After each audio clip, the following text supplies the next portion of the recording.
கண்ணியத்திற்குரிய எல்லாம் வல்ல அல்லாஹ் ஜல்ல ஷானஹு தஆலாவின் நல்லடியார்களே, அல்லாஹுடைய பேரருளால் அவனுடைய மார்க்கத்தை அதன் தூய்மையான வடிவத்திலே அறிந்து கொள்ள வேண்டும் என்பதற்காக நாம் எல்லாம் இங்கே ஒரு மாநாட்டை போல பெரும் திரளாக குழுமி இருக்கிறோம். இந்த நிகழ்ச்சியிலே திருமறை குர்ஆன் ஓர் அருட்கொடை என்ற தலைப்பு எனக்கு தரப்பட்டிருக்கிறது. இந்த தலைப்பு முஸ்லிம் அல்லாத மக்கள் மத்தியிலே சென்று திருக்குர்ஆன் எப்படி அருட்கொடையாக அமைந்திருக்கிறது என்று விளக்கப்பட வேண்டிய ஒரு தலைப்பு.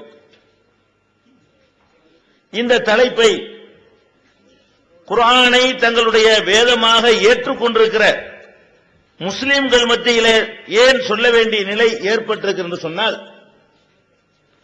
திருமறை குர்ஆனை யார் ஏற்றுக்கொண்டிருக்கிறார்களோ அந்த சமுதாயம் அதை ஒரு அருட்கொடை என்று உணராமல் இருக்கிறது. அது ஏதோ சடங்குகள் சம்பிரதாயங்களை செய்வதற்காக கொடுக்கப்பட்ட மந்திர சொற்கள் என்றுதான் இந்த சமுதாயத்தில் உள்ளவர்கள் நினைக்கிறார்களே தவிர, அது மனித குலத்தை நல்வழிப்படுத்துவதற்காக அல்லாஹ்வால் அருளப்பட்ட ஒரு அருட்கொடை என்பதை உணராமல் இருக்கிற காரணத்தினால் முஸ்லிம்கள் மத்தியிலேயே திருக்குர்ஆன் ஒரு அருட்கொடை என்பதை சொல்ல வேண்டிய ஒரு துர்பாக்கியமான நிலைமைக்கு நாம் தள்ளப்பட்டிருக்கிறோம். திருமறை குர்ஆனை பொறுத்தவரை அல்லாஹ் ரப்பல் ஆலமீன் அவன் அளித்திருக்கிற பாக்கியங்களில் எல்லாம் மிகப்பெரிய பாக்கியமாக, மிகப்பெரிய பேராக தன்னுடைய வேதத்தை தான் உங்களுக்கு சொல்லி காட்டுகிறான்.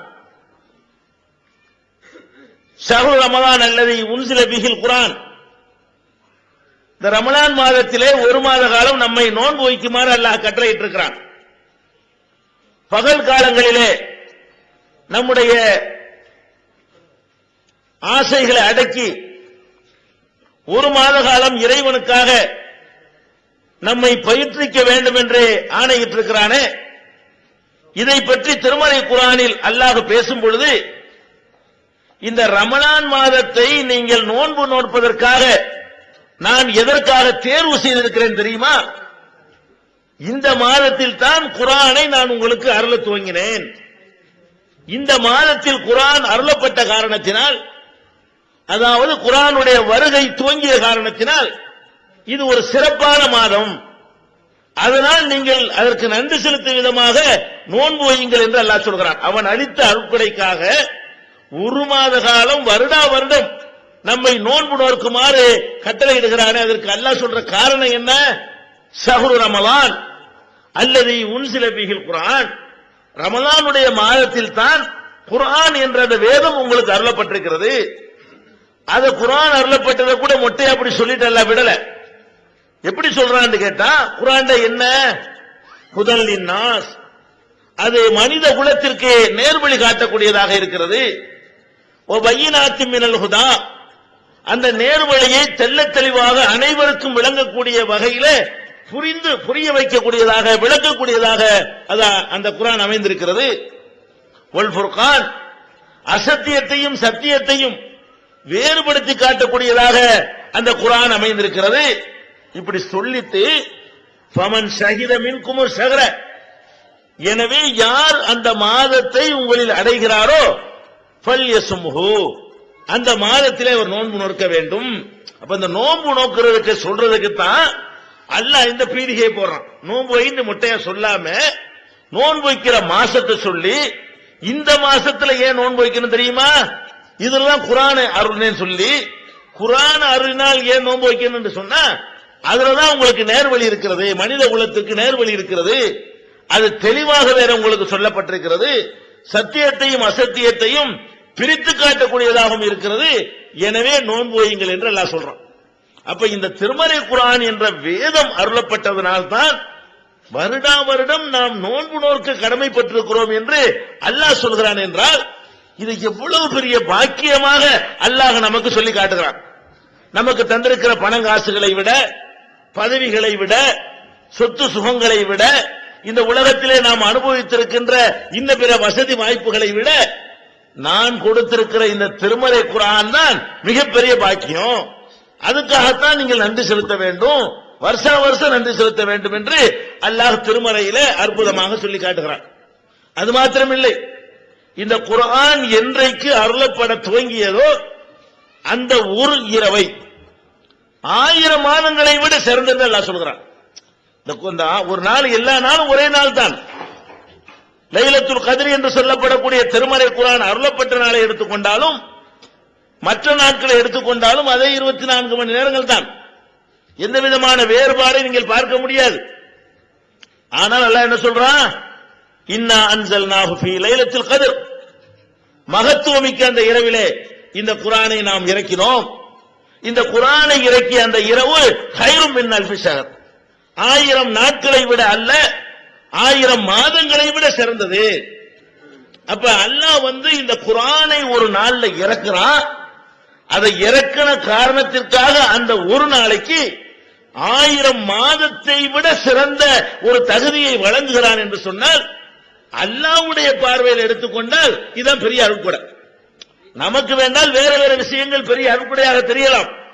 அல்லாஹ்வுடைய பார்வையில் எடுத்துக்கொண்டீர்களேயானால் அவன் வழங்கி இருக்கிற திருக்குர்ஆன் தான் அவன் உங்களுக்கு தந்திருக்கிற அருட்கொடைகள் எல்லாம் மிகப்பெரிய அருட்கொடை என்பது இந்த 2 விஷயங்களை பார்த்து நீங்கள் தெரிந்து கொள்ளலாம். இந்த எப்படி இது அருட்கொடையாக இருக்கிறது, திருமறை குர்ஆன் எப்படி அருட்கொடையாக இருக்கிறது என்று சொன்னால், ஹுதன் லின்னாஸ், அது எப்படி அருட்கொடைன்னு பாருங்க. அது மனித குலத்திற்கு வழிகாட்டுகிறது. எப்படிப்பட்ட மனிதர்களுக்கு வழிகாட்டுகிறது? நாமெல்லாம் ஒரு நாகரிகம் அடைந்த சமுதாயத்தில் வாழ்கிறோம். இந்த திருமறை குர்ஆன் அருளப்பட்ட காலம் இருக்கிறது, அந்த காலத்திலே வாழ்ந்தவர்களுக்கு என்ன பேர் என்று கேட்டா ஐயாமுல் ஜாஹிலியான்னு அந்த காலத்தை வரலாறு சொல்லுது. அறியாம காலம், அறியாமை காலம் என்று சொல்லப்பட்ட ஒரு சமுதாயத்திலே, நல்லது கெட்டதை தெளிவாக பிரித்து அறியாத ஒரு சமுதாயத்திலே, எந்த விதமான அரசியலோ நாகரிகமோ தெரியாத ஒரு சமுதாயத்திலே, காட்டு மிராண்டிகளைப் போல வாழ்ந்து கொண்டிருந்த ஒரு சமுதாயத்திலே, எழுத படிக்க தெரியாத அறிவினர்களை கொண்ட ஒரு சமுதாயத்திலே, இந்த வேதத்தை அல்லாஹ் அருளிய மாத்திரத்திலேயே அவர்கள் பெயரை கேட்டாலே ரலியல்லாஹு அன்ஹு என்று சொல்கிற அளவுக்கு அல்லாஹ் அப்படி புரட்டி போட்டிருக்கிறான். அவருடைய வாழ்க்கையை தலைகீழாக மாற்றி அகில உலகத்திற்கும் வழிகாட்டக்கூடிய சத்தியத்தை எடுத்து பிரச்சாரம் செய்யக்கூடியவர்களாக அல்லாஹ் மாற்றி இருக்கிறான் சொன்னா, அதற்கு இந்த குர்ஆன் தான் காரணமாக அமைந்தது. இந்த குர்ஆனை கொண்டுதான் அவ்வளவு பெரிய புரட்சி ஏற்பட்டது என்பதற்கு தான் அல்லாஹ் சொல்றான் ஹுதன் லின்னாஸ், இது மனித குலத்திற்கு நேர்வழி காட்டுவதற்காக அருளப்பட்டது. ஆனால் இன்றைக்கு நிலைமை என்ன? இவ்வளவு பெருசா அல்லாஹ் சொல்லி காட்டுறானே, இவ்வளவு பெரிய பாக்கியம் என்று சொல்லுகிறானே, இதனாலதான் நோன்பை கடமையாக்கி இருக்கிறேன் சொல்றானே, இந்த குர்ஆன் அருளியதற்காகத்தான் இந்த ஒரு நாள் 1000 மாதங்களை விட சிறந்தது என்று அல்லாஹ் சிலாகித்து பேசுகிறானே, அந்த குர்ஆன்ல என்ன இருக்கிறது? அது என்ன சொல்கிறது? அது எப்படி நமக்கு அருளாக இருக்கிறது? இதில் நாம் கவனம் செலுத்தினோமா? இல்ல. நம்ம எதற்கு மாத்திரம் இந்த குர்ஆனை பயன்படுத்திக் கொண்டிருக்கிறோம்? கத்தம் ஓதுவது குர்ஆனை பயன்படுத்துகிறோம். அருட்கொடை என்று சொல்கிறோம். அருட்கொடை என்றால் அதுல பெரிய ஒரு நமக்கு நன்மைகள் கிடைக்க வேண்டும். நம்முடைய நிலை எப்படி இருக்கிறது சொன்னால், யாராவது இறந்து போய்விட்டார்கள் என்று சொன்னால் அவர்களுக்காக குர்ஆனை ஓதுவோம். 3ஆம் கத்தம், 7ஆம் கத்தம், 40ஆம் கத்தம், வருஷ கத்தம், பாத்தியான்னு சொல்லுவாங்க சில பகுதிகளில். இதுக்கு குர்ஆன் ஓதுவோம். அது கூட எப்படி ஓதுவோம்? கூலிக்கு ஆளை பிடிச்சு கொண்டு வந்து, வீட்டுக்காரருக்கு ஓத தெரியாது, கூலிக்கு ஆட்களை பிடித்து வந்து ஏதோ சத்தம் போட்டு கூலிக்கு ஓதிட்டு போங்க. இது குர்ஆனை நம்ம பயன்படுத்தக்கூடிய விதம். அல்லது அர்த்தம் தெரியாமல் முக்கியமான வெள்ளி திங்கள் இரவுகள்ல சில நேரத்தை ஒதுக்கி அதை வாசிச்சு மூடி வச்சிருவோம். இந்த அளவுக்கு தான் குர்ஆனோட நம்முடைய தொடர்பு இருக்கே தவிர, குர்ஆன் என்றால் அல்லாஹ் நம்மோடு பேசுகிற செய்தி தொகுப்பு. நமக்கு அல்லாஹ் எதையெல்லாம் சொல்ல நினைக்கிறானோ அதையெல்லாம் இந்த புத்தகத்தின் வழியாக நமக்கு சொல்லி இருக்கிறான். எதையெல்லாம் நாம் செய்யக்கூடாது என்று அல்லாஹ் விரும்புகிறானோ அதையெல்லாம் இந்த புத்தகத்தின் வாயிலாக நமக்கு தடை செய்திருக்கிறான். இப்படி விளங்கி நாம குர்ஆன் அணுகிறோமா? இல்ல. எந்த அளவுக்கு நம்முடைய குர்ஆன்ல உள்ள ஞானம் இருந்தது என்று சொன்னால், குர்ஆன்ல இருப்பதாக குர்ஆன்ல இல்லாததை எல்லாம் நம்முடைய அப்பன் பாட்டன்மார்கள் மார்க்கத்தின் பெயரால் விட்டு அடித்தார்கள். அதையும் பேசாம கேட்டுக்கொண்டிருக்கிற அளவுக்கு குர்ஆனை பற்றி நம்முடைய ஞானம் இருந்தது. எப்படி அடித்தார்கள்? நீங்கள் மௌலிது கிதாப் பார்த்திருப்பீர்கள். இந்த 6 மௌலிது உள்ள ஒரு கிதாப், ஒரு புத்தகம். அதில் எழுதி வைத்திருப்பார்கள் ஒரு பாட்டு. என்ன பாட்டு? கொடிய நகசுன்னு ஒரு பாட்டு. ஃபீபயானி கொடிய நகசு, அதுக்கு பேர். அதுல என்ன எழுதியிருப்பார்கள் கேட்டா, நிகழ்த்தும் ஒடுக்கத்தின் புதன் வாரத்தை நெடியோன் நகுசு என்றான் குர்ஆனிலே. இந்த ஒடுக்கத்து புதன் இருக்க, அத குர்ஆன்ல அல்லாஹ் என்ன செஞ்சுட்டானா? நகுசுன்ட்டானா, பீடன்னு சொல்லிட்டானா. ஒடுக்கத்து புதன் என்று ஒரு நாளை சபர் மாசத்தினுடைய கடைசி புதன்கிழமைய ஒடுக்கத்து புதன் என்று ஒரு முடிவு செய்து அன்றைய தினத்தில் ஏராளமான முசீபத்துகள் இறங்குவதாக சொல்லி அந்த முசீபத்தை நாங்க நீக்குறோம் என்று உலமாக்கள் சில பரிகாரங்களை உங்களுக்கு சொல்லித் தந்தார்கள். தட்டு எழுத சொன்னார்கள், ஓலையில் எழுத சொன்னார்கள், மா இலைகளில் எழுத சொன்னார்கள், அதை கரைத்து குடிக்க சொன்னார்கள், தலையில தெளித்துக் கொள்ள சொன்னார்கள். இப்படி ஒடுக்கத்து புதனுக்கு என்று சில சடங்குகளை செய்தார்கள். எப்படி சொல்லி செய்தார்கள் தெரியுமா? இது குர்ஆன்ல இருக்குது என்று சொன்னார்கள். உங்கள்கிட்ட வந்து எப்படி சொன்னார்கள்?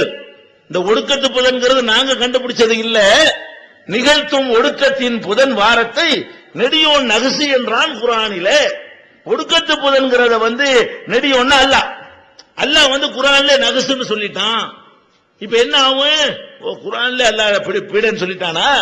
அப்ப நாங்க இன்னும் 2 கத்து கொடுங்க. அதுக்கு பேர் கத்து. எங்க ஊர்ல மாயில அதை கரைச்சு குடிக்கிற அளவுக்கு நம்ம ஆக்கிட்டாங்க. நீங்க குர்ஆனை பூரா நீங்க தேடி பாருங்க, ஒடுக்கத்து புதன்கிற வார்த்தையாவது இருக்குதா? புதன்கிற வார்த்தையாவது இருக்குதா? வெள்ளிக்கிழமையாவது குர்ஆன்ல இருக்கிறதுங்க. யௌமுல் ஜும்ஆன்னு வருது. சனிக்கிழமையை பத்தியாவது குர்ஆன்ல இருக்கிறது, சபத்துன்னு வருது. புதன்கிழமைங்கிற சொல்லாவது குர்ஆன்ல இருக்குதா? புதன்கிற வார்த்தையே கூட குர்ஆன்ல கிடையாதுங்க. ஆனா நம்மளை எப்படி ஆக்கிட்டாங்க? அல்லாஹ்வுடைய பெரிய அருட்கொடையாக தந்திருக்கிற அந்த திருமறை குர்ஆனை ஒரு மூட நம்பிக்கைக்கு ஒரு வக்காலத்து வாங்கக்கூடிய புத்தகமாக சொல்லி தங்களுடைய வயிற்று பிழைப்புக்கு அதை காரணமாக பயன்படுத்துகிற அளவுக்கு தான் குர்ஆனோடு நம்முடைய தொடர்புகளை ஏற்படுத்தி வைத்திருக்கிறார்கள். இதையெல்லாம் நீங்கள் பார்த்துவிடக் கூடாது. குர்ஆனுடைய அருட்கொடையை நீங்கள் பெற்றுக்கொள்ள ஆரம்பித்து விட்டீர்களேயானால் அவர்களுடைய புரோகிதம் அடிபட்டு போய்விடும், அவருடைய வயிற்று பிழைப்புக்கு பாதிப்பு ஏற்படுத்திவிடும். அவர்கள் உருவாக்கி வைத்திருக்கிற அந்த கௌரவம், மரியாதை, அந்தஸ்து இதெல்லாம் தரைமட்டமாகிவிடும் என்று அஞ்சிய அவர்கள் குர்ஆனின் பக்கம் நீங்கள் நெருங்கக்கூடாது என்பதில் மிகுந்த ஜாக்கிரதையாக இருந்தார்கள். யாரு? உலமாக்கள், மார்க்க அறிஞர்கள் என்ன செய்வாங்கன்னு கேட்டா, குர்ஆனோடு உங்களுக்கு தொடர்பு ஏற்படக்கூடாது, மதிக்கணும், ஆனா தொடர்பு ஏற்படக்கூடாது. குர்ஆனை பட்டு துணியில சுத்தணும், அதை புரிஞ்சுக்க கூடாது. குர்ஆனை உயரமான இடத்துல வைக்கணும், அது என்ன சொல்லுதுன்னு அறிஞ்சிக்க கூடாது என்பதில் உலமாக்கள் எல்லாம், மார்க்க அறிஞர்கள் எல்லாம், எல்லா இயக்கத்தை சேர்ந்தவர்களும் இப்படி ஒரு கூடுதல் கவனம் செலுத்திக் கொண்டிருக்கிற காட்சி நீங்கள் பார்க்கிறீர்கள். ஏன்? குர்ஆன் என்ற அந்த அருட்கொடையை நீங்கள் அனுபவித்து விடக் கூடாது. அது என்ன அருட்கொடை அப்படின்னு கேட்கிறீங்களா? இந்த உலகத்துல ஒரு மனிதனுக்கு அல்லாஹ் கொடுத்த கிஃப்ட் என்னங்க? பகுத்தறிவு. இது மற்ற ஜீவன்களுக்கு இல்லாம அல்லாஹ் நமக்கு மாத்திரம் தந்திருக்கிறான். இந்த பகுத்தறிவு கொடுக்கப்பட்ட மனிதன் எந்த மதத்தை சார்ந்தவனாக இருந்தாலும் பல சமயங்களில் இந்த பகுத்தறிவை அவனை கீழே போட்டு மிதிக்கிறான். பகுத்தறிவு உள்ள ஒருவன் ஆக கீழ்நிலை அல்லாஹ் சொல்லி காட்டுறான்ல, லஹும் குலூபுன் லா யஃப்கஹூன பிஹா, அவர்களுக்கு உள்ளங்கள் இருக்கும், அதை கொண்டு விளங்கிக் கொள்ள மாட்டேன் என்கிறார்கள். வலஹும் அயுனுன் லா யுப்சிரூன பிஹா, அவர்களுக்கு கண்கள் இருக்கின்றன, பார்க்க மாட்டேன் என்கிறார்கள். வலஹும் ஆதானுன் லா யஸ்மஊன பிஹா, அவர்களுக்கு செவிப்புலன்கள் இருக்கும், கேட்க மாட்டேன் என்கிறார்கள். உலாயிக்க கல் அன்னாம், இவர்கள் கால்நடைகளை போன்றவர்கள். இல்லை இல்லை, பல்ஹும் அலல்லு, அதைவிடவும் கேடு கெட்டவர்கள் என்று அல்லாஹ் திருமறையில் சொல்லி காட்டுகிறானே, அந்த நிலைக்கு மனிதர்கள் சென்று கொண்டிருக்கிறார்களா இல்லையா? குர்ஆன் எப்படி அருள்னு பாருங்க. அல்லாஹ் பகுத்தறிவை கொடுத்திருக்கிறான். இந்த பகுத்தறிவை கொண்டு எவ்வளவோ நல்ல விஷயங்களை மனிதன் தெரிந்து கொள்ள முடியும். இந்த மனிதன் எப்படி இருக்கிறான் என்று பார்த்தால், அவ்வளவு பெரிய பகுத்தறிவு என்ற அந்த பாக்கியத்தை விளங்காதவனாக மூட நம்பிக்கையில மூழ்கி கிடக்கிறவனாக இருக்கிற காட்சியை பார்க்கிறோம். பெரிய பண்டிதர், பெரிய சட்ட தரணி, சட்ட நிபுணர், பெரிய ஆராய்ச்சியாளர், பெரிய விஞ்ஞானி, இவர் படிக்காத படிப்பே இல்லை என்றெல்லாம் சொல்லப்படக்கூடிய பலரை நீங்கள் பார்க்கிறீர்கள். இவர்கள் எப்படி இருக்கிறார்கள்? அவர்களே உருவாக்கி கொண்ட ஒரு கல்லுக்கு முன்னாடி போய் கும்பிடுகிறார்கள். அவர்கள் தான் இந்த கல்லை. யார் இதெல்லாம்? படிக்காத கை நாட்டு பேர் வழி அல்ல, படித்தவர்கள், ஆராய்ச்சியாளர்கள், சிந்தனையாளர்கள். இவர் என்ன செய்கிறார்கள்? அவர்களே ஒரு கல்லை செதுக்குகிறார்கள், அவர்களே அதுக்கு உருவம் கொடுக்கிறார்கள், அவர்கள் அதுக்கு முன்னாடி போய் கும்பிடுகிறார்கள். நாய் வந்து மூத்திரம் பெயர்களை பார்க்கிறார்கள், அது தண்ணி ஊற்றி கழுவி விட்டு மறுபடியும் கும்பிடுகிறார்கள். தன் மீது நாய் சிறுநீர் கழிப்பதை கூட தடுக்க முடியாத ஒரு கல் என்று தெரிந்திருந்தும் கூட அது செய்யறான. இந்த பகுத்தறிவை காப்பாற்றணுமா இல்லையா? இதை எந்த மதமும் காப்பாற்ற தயாரா இல்லை. எந்த மதத்தை எடுத்துக்கொண்டாலும் சரி, அவனுடைய பகுத்தறிவு நாசக்கடை அழித்து தொலைஞ்சாலும் பரவாயில்லை. அப்படி சொல்லக்கூடிய நேரத்தில் உங்களுடைய பகுத்தறிவை காக்கிற கேடயமாக இந்த குர்ஆன் வந்து நிக்கிறதா இல்லையா? எவனுக்கு குர்ஆன் சொல்லக்கூடிய போதனை உள்ளத்தில் நுழைந்து விடுகிறதோ அவன் ஒரு காலம் அவன் உருவாக்கி கொண்ட கற்களுக்கு முன்னால் பணிவானா, கும்பிடுவானா? பெரிய பெரிய பண்டிதர்களுக்கு கிடைக்காத ஞானம் இஸ்லாம் என்ற இந்த லா இலாஹ இல்லல்லாஹ் என்ற தத்துவத்தை ஏற்று குர்ஆன் சொல்லுகிற இந்த போதனை ஏற்றுக்கொண்ட ஒரு சராசரி முஸ்லிமுக்கு கிடைத்திருக்கிறதா இல்லையா? இந்த அருக்குடை தானங்க இது. குர்ஆன் என்ற இந்த வேதம் வந்திருக்காவிட்டால் உங்கள் நிலை என்னவா இருந்திருக்கும் யோசிச்சு பாருங்க. குர்ஆன் என்ற ஒன்று நமக்கு கிடைத்திருக்காவிட்டால் நீங்க ஒரு கல்லை வணங்கியிருப்பீங்க, நீங்க ஒரு மண்ணை வணங்கியிருப்பீங்க, நீங்க ஒரு கழுதையை வணங்கியிருப்பீங்க, நீங்க ஒரு சூரியனை சந்திரனை வணங்கக்கூடியவர்களாக இருந்திருப்பீர்கள். அப்ப முதல் விஷயம் என்ன என்று கேட்டால், ஒவ்வொரு மனிதனும் எதிலே சிறந்து விளங்குகிறானோ அந்த பகுத்தறிவை பாதுகாக்கக்கூடியதாக ஒரு சித்தாந்தம் உலகத்தில் வேண்டும். அந்த சித்தாந்தம் குர்ஆனில் மாத்திரம்தான் கிடைக்குமே தவிர வேறு எந்த சித்தாந்தத்திற்கு போனவர்களாக இருந்தாலும் அவர்கள் தங்கள் பகுத்தறிவை அடமானம் வைப்பார்கள், பகுத்தறிவை இழந்து விடுவார்கள். இன்னும் சொல்ல போனா மதமே எங்களுக்கு வேண்டாம், நாங்கள் பகுத்தறிவு தான் எங்களுக்கு வேண்டும் என்று போனார்களே அவங்களுக்கு கூட பகுத்தறிவை காப்பாற்றிக்க முடியல. இஸ்லாம் காப்பாற்றி கொடுக்கிறது. யார் அது? பகுத்தறிவாளர்கள் என்று பெயர் சுட்டிக் கொண்டு நாங்கள் கல்ல வணங்க மாட்டோம். கல்லுக்கு விளங்குமா? தேங்காய் பழத்தை கொண்டே கொடுக்கிறீங்களா, கல்லு சாப்பிடுமா, கல்ல பதில் தருமா என்றெல்லாம் கேள்வி கேட்ட பகுத்தறிவாளர்கள் வேற ஒரு கல்லை செஞ்சு அதுக்கு மாலை போடுறாங்க. அவங்களுடைய தலைவர் இருக்கார்ல, இறந்து போன ஒருத்தர், அவரை சிலையா செய்து அவர் கொண்டே மாலையை போடுறாங்க. என்ன அர்த்தம்? இவ்வளவு பெரிய அறிவு உள்ள ஒருத்தனுக்கு இந்த மாலையை கொண்டு இந்த கல்லுக்கு போடுறமே இது விளங்குமா? இன்னாரு மாலை போடுற வர்றான்னு விளங்கிடுவாரா? விளங்கி நமக்கு ஏதாவது நன்மை செய்வாரா? இது விளங்குனுச்சா? இது நீங்க நான் செய்யறது இல்லை. இதுக்கு என்ன காரணம்? இது நீங்க செய்யறது இல்ல, நான் செய்யறது இல்ல, ஒரு இஸ்லாமிய மட்டத்திற்குள் நுழைந்த ஒரு சராசரி முஸ்லிம் செய்வதில்லை. பல்கலைக்கழகத்தில் படித்தவன் இது செய்யறான், படிக்காத ஒரு முஸ்லிம் செய்வதில்லை. இந்த ஒரு கண்ணியத்தை உங்களுக்கு தந்தது எது? குர்ஆன். அல்லாஹ்வுடைய இந்த திருமறை குர்ஆனுடைய இந்த சாரம் உங்களை அறியாமலேயே உங்களுடைய உள்ளத்தில் அடிமனதிலே பதிந்திருக்கிற காரணத்தினால் நாம அதுல கரெக்டா இருக்கிறோம்.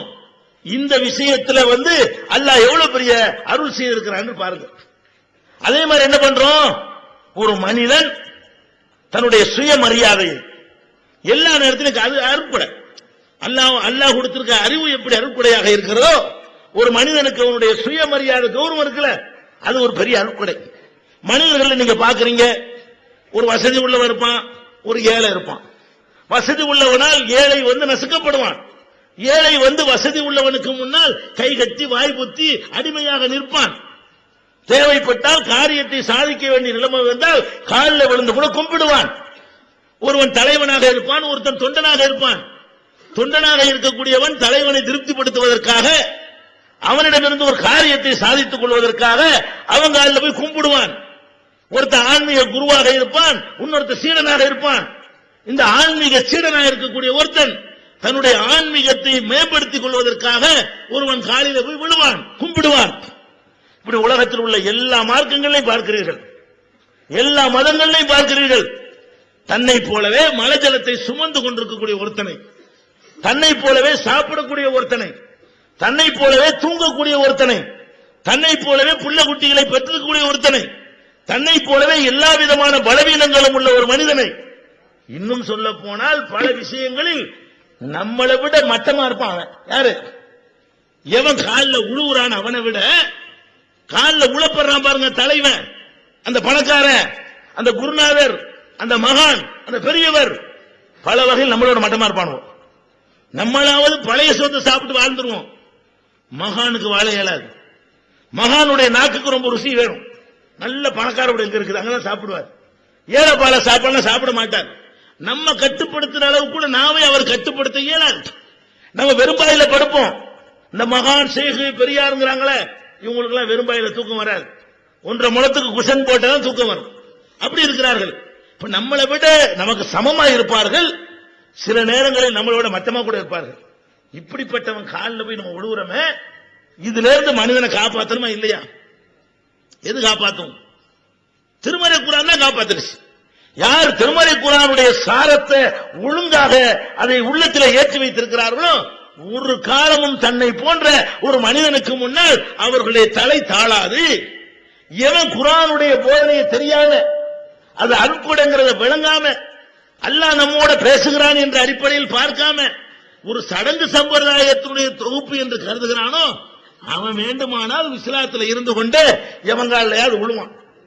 குர்ஆன் ஆதியிலிருந்து அந்த வரைக்கும் அதனுடைய அர்த்தத்தோட வாசித்த எந்த ஒரு முஸ்லிமும் எந்த ஒரு கட்டத்திலையும் எந்த ஒரு மனுஷனுடைய காலிலும் விழமாட்டான். அப்படி நிமிர்ந்து நிற்பான், தலை நிமிர்ந்து நிற்பான். உயர்ந்த கிரீடமாக அல்லாஹ் தந்திருக்கிற இந்த பகுத்தறிவை ஒருத்தன் காலில் போட்டு மிதிக்கிறதுக்கு ஒரு காலம் இழந்தர மாட்டான்.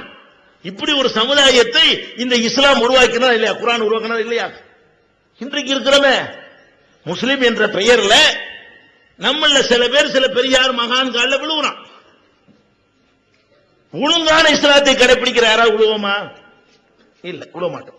அப்ப நம்ம சிந்திச்சு பார்க்க வேண்டி இருக்கிறது, குர்ஆன் என்ற இந்த ஒரு அருட்கொடையின் காரணத்தினால்தான் நம்முடைய சுயமரியாதையை நம்ம காப்பாற்றிக் கொண்டிருக்கிறோம். இந்த உலகத்தில் தீர்க்க முடியாத பிரச்சனை என்று சில பிரச்சனைகளை வச்சிருக்கிறார்கள். மேலை நாடுகளில் கூட தீர்க்க முடியல. அது என்னது? மனிதனுக்கு மத்தியில் உள்ள ஏற்றத்தாழ்வு, பிறப்பின் அடிப்படையில் கற்பிக்கப்படுகிற ஏற்றத்தாழ்வு.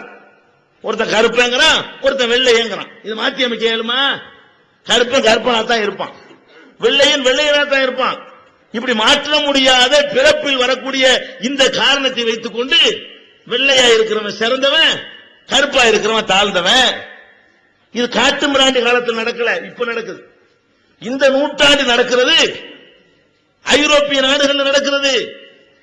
வெள்ளையனுக்கு தனி பள்ளிக்கூடம், கருப்பனுக்கு தனி பள்ளிக்கூடம். வெள்ளையனுக்கு தனி ஹோட்டல், கருப்பனுக்கு தனி ஹோட்டல். வெள்ளையனுக்கு தனி பேருந்துகள், கருப்பனுக்கு தனி பேருந்துகள். வெள்ளை போலீஸ் நாய்கள் கருப்பர்களை நாய்களை விட்டு கடிக்க விட்ட காட்சியெல்லாம் டிவியில காட்டலாம். அவன் கருப்பா இருக்கிற காரணத்துக்காக வேண்டி அவனை பிடித்துக்கிட்டு போய் நாய்களை விட்டு கடிக்க விட்ட காட்சிகளை எல்லாம் நம்ம கண்ணால பார்த்தோம். எப்ப பார்க்கிறோம்?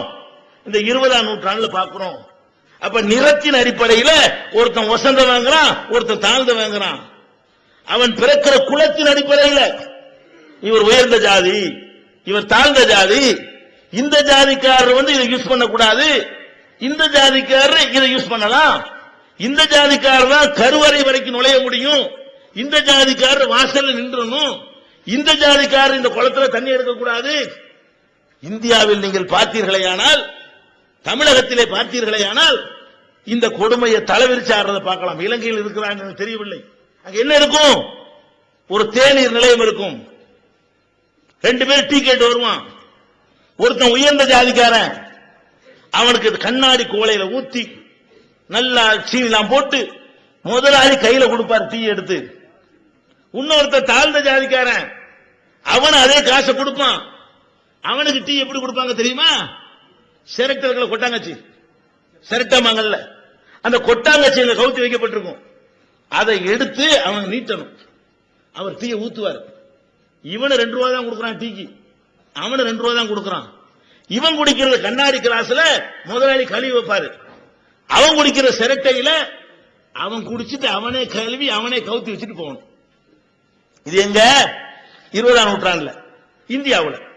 உலகத்தில் இப்படி மொழியின் பெயரால, இனத்தின் பெயரால, குலத்தின் பெயரால, கோத்திரத்தின் பெயரால, அவங்களுடைய கலரின் பெயரால எல்லாம் நம்ம வேறுபாடுகளை கற்பித்திருக்கிற காட்சியை பார்க்கிறோம். இதெல்லாம் ஒழிச்சாதானுங்க அருட்பட. இதெல்லாம் ஒழிக்கக்கூடிய ஒரு சித்தாந்த உலகத்தில் இருக்குதா? தேடி பார்த்தோம்னா இஸ்லாத்தை தவிர ஒண்ணும் கிடையாது. இன்னைக்கு கண் முன்னாடி பார்க்கிறோம். பள்ளி வாசல்ல ஒரு வெள்ளைக்காரனும் ஒரு கருப்பனும் முன்னாடி இஸ்லாத்தை தழுவுகிறான். அடுத்த வினாடி 2 பேரும் ஒன்னா நிற்பார்கள். கருப்பன் கொஞ்சம் முந்தி வந்து விட்டால் அவன் முதல் சபையில நிற்பான். வெள்ளைக்காரன் 10 நிமிஷம் லேட்டா வந்தா அவன் அடுத்த சபையில நிற்க முடியும். இப்படி எல்லா வகையிலையும் சமநிலையில் நிறுத்தக்கூடிய ஒரு சித்தாந்தம் உலகத்துக்கு தேவையா இல்லையா? அதை செஞ்சது இஸ்லாம் தான், குர்ஆன் தான்.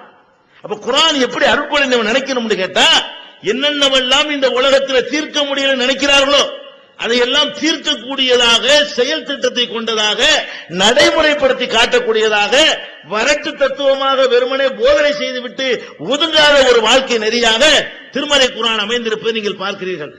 அதே மாதிரி இன்றைக்கு உலகத்தில் மதத்தின் பெயரால் தான் மக்களை ஈஸியா சுரண்ட முடியும். உலகத்தில் பார்த்தா வியாபாரத்தின் மூலம் சுரண்டுவதை விட, இன்ன பிற தொழில்களின் மூலம் மக்களை ஏமாற்றுவதை விட, மதத்தை சொன்னீங்கன்னு வைங்க நிறைய பணம் அடிக்கலாம். அந்த மாதிரி முஸ்லிம்களே சில பேர் கிளம்பி இருக்கிறார்கள், மதத்தை சொல்லி மக்களை ஏமாற்றி வயிறு பிழைப்பதற்காக. அப்ப கடவுளுக்கும் மனுஷனுக்கு மத்தியில் நின்று கொண்டு உனக்கு கடவுளை நெருங்க இயலாது, எங்க மூலமா தான் நெருங்கணும், எங்க வழியாத்தான் கடவுளை தொடர்பு கொள்ளணும், எங்க மூலமா தான் கடவுள்கிட்ட கேட்கணும் என்று புரோக்கர் மாதிரி நின்று கொண்டு நம்முடைய மானத்தையும் மரியாதையும் அவர்கள் எடுத்துக்கொள்வதோடு நம்முடைய காசு பணத்தையும் பிடுங்கிக் கொள்கிறார்களா இல்லையா? கண்ணால பார்த்துக் கொண்டிருக்கிறோம். இந்த மத குருமார்கள் என்று சொல்லக்கூடிய உள்ளத்துல நகைகளை கொண்டே கொட்டுறான், காணிக்கைகளை கொண்டே கொட்டுறான். இப்படி சுரண்டல். எதுல கல்யாணம் காசு, கருமாதி நாள் காசு, நல்லது கெட்டது நாள் காசு. நம்ம குழந்தைக்கு நம்ம பேர் வைக்க முடியாது. எனக்கு 25 ரூபா கொடுத்தா தான் பேர் வைக்குவேங்கிறான். நம்ம பெத்த பிள்ளைக்கு நம்ம பேர் வைக்க முடியுதா? நம்ம சுன்னத்து பண்ண முடியுதா? நம்மள கல்யாணம் பண்ணிக்கிற முடியுதா? எல்லாத்திலையும் இந்த மத குருமார்கள் சொல்லக்கூடியவர்கள் நுழைந்து புரோகிதத்தை ஒரு தொழிலை உண்டாக்கி வைத்திருக்கிற காட்சியை நீங்க பாக்குறீங்க. இஸ்லாம் தான் அதையும் உடைக்குது, குர்ஆன் தான் அதையும் உடைக்குது. நபிகள் நாயகம் ஸல்லல்லாஹு அலைஹி வஸல்லம் அவர்களுக்கு அருளப்பட்ட திருமறையில ஒரு குழந்தைக்கு பேர் வைக்கிற சம்பவத்தை அல்லாஹ் சொல்லி காட்டுறான். உதாரணத்துக்கு சொல்றேன், ஒரு குழந்தைக்கு பேர் வைக்கிறது எப்படி வைக்கலாம், அது என்ன மாதிரி நடக்கணும். மரியம் அலைஹிஸ்ஸலாம் அவங்க பிறந்த உடனே அவங்க அம்மா பேர் வைக்கிறாங்க, அத்தா பேர் வைக்கல. மரியம் அலைஹிஸ்ஸலாம் பிறந்த உடனே இன்னி சம்மைத்துஹா மரியம், என் மகளுக்கு நான் மரியம் என்று பெயர் வைத்து விட்டேன், ஷைத்தானை விட்டு நான் பாதுகாப்பு தேடுறேன் அந்த அம்மா சொன்னாங்க. அல்லாஹ் குர்ஆன்ல சொல்லி காட்டுறான். இந்த மரியம் அலைஹிஸ்ஸலாம் பிறக்கக்கூடிய காலத்துல யாரெல்லாம் இருந்த அந்த ஊர்ல பெரிய நபி இருக்கிறார், ஜக்கரியா நபி. அவர் தான் அந்த அம்மாவை கூட எடுத்து வளர்க்கிறார். மரியம் அலைஹிஸ்ஸலாம் பிறந்த உடனே கஃபலஹா ஜக்கரியா, ஜக்கரியா மரியமை பொறுப்பேற்றுக் கொண்டு வளர்த்தார்னா அல்லாஹ் சொல்லி காட்டுகிறான். அவ்வளவு பெரிய ஜக்கரியா நபிட்ட தூக்கிட்டு போய், நபியே நீங்க என் பிள்ளைக்கு பேர் வைங்க சொன்னாங்களா? அப்படி சொல்லல. அவங்க குழந்தைக்கு அவங்க பேர் வச்சுக்கிட்டாங்க. இப்படி புரோகிதத்தை தவிடுபடி ஆக்கக்கூடிய ஒரு மார்க்கத்தில் இருக்கிற நாம குர்ஆனுடைய போதனைகளை கவனிக்காம, அதன் பக்கம் நெருங்காம, குர்ஆனுக்கு எதிரான காரியங்கள் எல்லாம் செய்து கொண்டிருக்கிறோம். இதுக்கெல்லாம் என்ன காரணம் என்று கேட்டால், மார்க்க அறிஞர்கள் யாரெல்லாம் இதை வைத்து பணத்தை சம்பாதிக்கிறார்கள் அவர்கள், யார் இந்த மார்க்கத்தை வைத்து அந்தஸ்து சம்பாதிக்கிறார்களோ அவர்கள், யார் இந்த மார்க்கத்தை வைத்து செல்வாக்கு சம்பாதிக்கிறார்களோ அவர்கள், நீங்கள் குர்ஆனை வாசிக்க கூடாது என்பதில் மிகுந்த கவனம் எடுக்கிறார்கள். அதற்கு சில வாதங்களை உங்கள் முன்னில் வைக்கிறார்கள். குர்ஆனின் பக்கம் நெருங்காதீர்கள் என்பதற்கு உரிய வரட்டு தத்துவங்களை எல்லாம் உங்கள் மத்தியிலே சொல்லிக் கொண்டிருக்கிறார்கள். அந்த வாதங்களை தவிடுபடியாக்குவதற்கு தான் இந்த தலைப்பை தந்திருக்கிறார்கள். என்ன வாதம்? உலமாக்கள் சொல்வார்கள், பெரியவர்கள் சொல்வார்கள், பல்வேறு இயக்கங்களை நடத்தக்கூடிய தலைவர்கள் சொல்வார்கள், குர்ஆன் எல்லாருக்கும் விளங்காது. உங்கள்ட்ட வைக்கிற வாதம், குர்ஆன் நல்ல விஷயம் தான் சொல்லுது, அது உங்களுக்கு நான் விளங்காது. எங்களை மாதிரி 7 வருஷம் படித்தவர்களுக்கு தான் விளங்கும். உங்களை மாதிரி ஆட்கள் குர்ஆனை டச் பண்ணீங்கன்னா ஒண்ணு கொடுக்க ஒண்ணு விளங்கிடுவீங்க. உங்களுக்கு விளங்காதுன்னு சொன்ன உடனே என்ன செய்ய மாட்டீங்க? குர்ஆனை வாசிக்க மாட்டீங்க, தமிழ் மொழியில வாசிக்க மாட்டீங்க. ஏதோ அல்ஹம்துலில்லாஹ் ரப்பில் ஆலமீன் இப்படி ஓதி போயிருவீங்க. என்ன சொல்றதுன்னு கவனிக்கீங்க. அம்மாடி கவனிச்சா விளங்காது. சரி, ஏப்ப விளங்காதுன்னு சொல்றீங்க? எந்த ஒரு பாஷையில ஒரு மொழியில இருந்தால் அது விளங்கக்கூடியதா தான் இருக்கும். எது விளங்காதுன்னு சொல்லுவோம்? உளர்னா தான் விளங்காது. எந்த அகராதியிலும் இல்லாம எந்த பாஷையிலும் இல்லாம ஏதாவது ஒருத்தன் உளர்னான்னு வைங்க, இது விளங்காதுன்னு சொன்னா நம்ம அறிவு ஏற்றுக்கொள்ளும். ஒரு பாஷையில் அருளப்பட்ட ஒரு விஷயத்தை விளங்கான்னு சொல்ல இயலுமா? குர்ஆனை பற்றி அல்லாஹ் என்ன சொல்றான்னு கேட்டா, பிலிசானின் அரபியின் முபீன், தெளிவான அரபு மொழியில் இது அருளப்பட்டிருக்கிறது.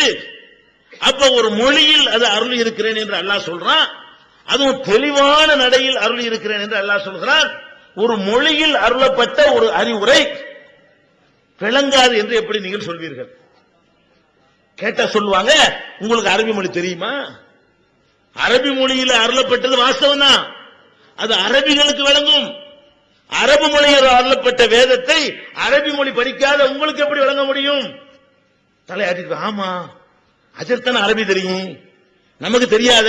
இப்ப நான் கேட்கிறேன், இந்த அஜர்த்துமார்கள் எல்லாம் மதுஹபை ஆதரிக்கக்கூடிய அஜர்த்துமார்களாக இருப்பார்கள்.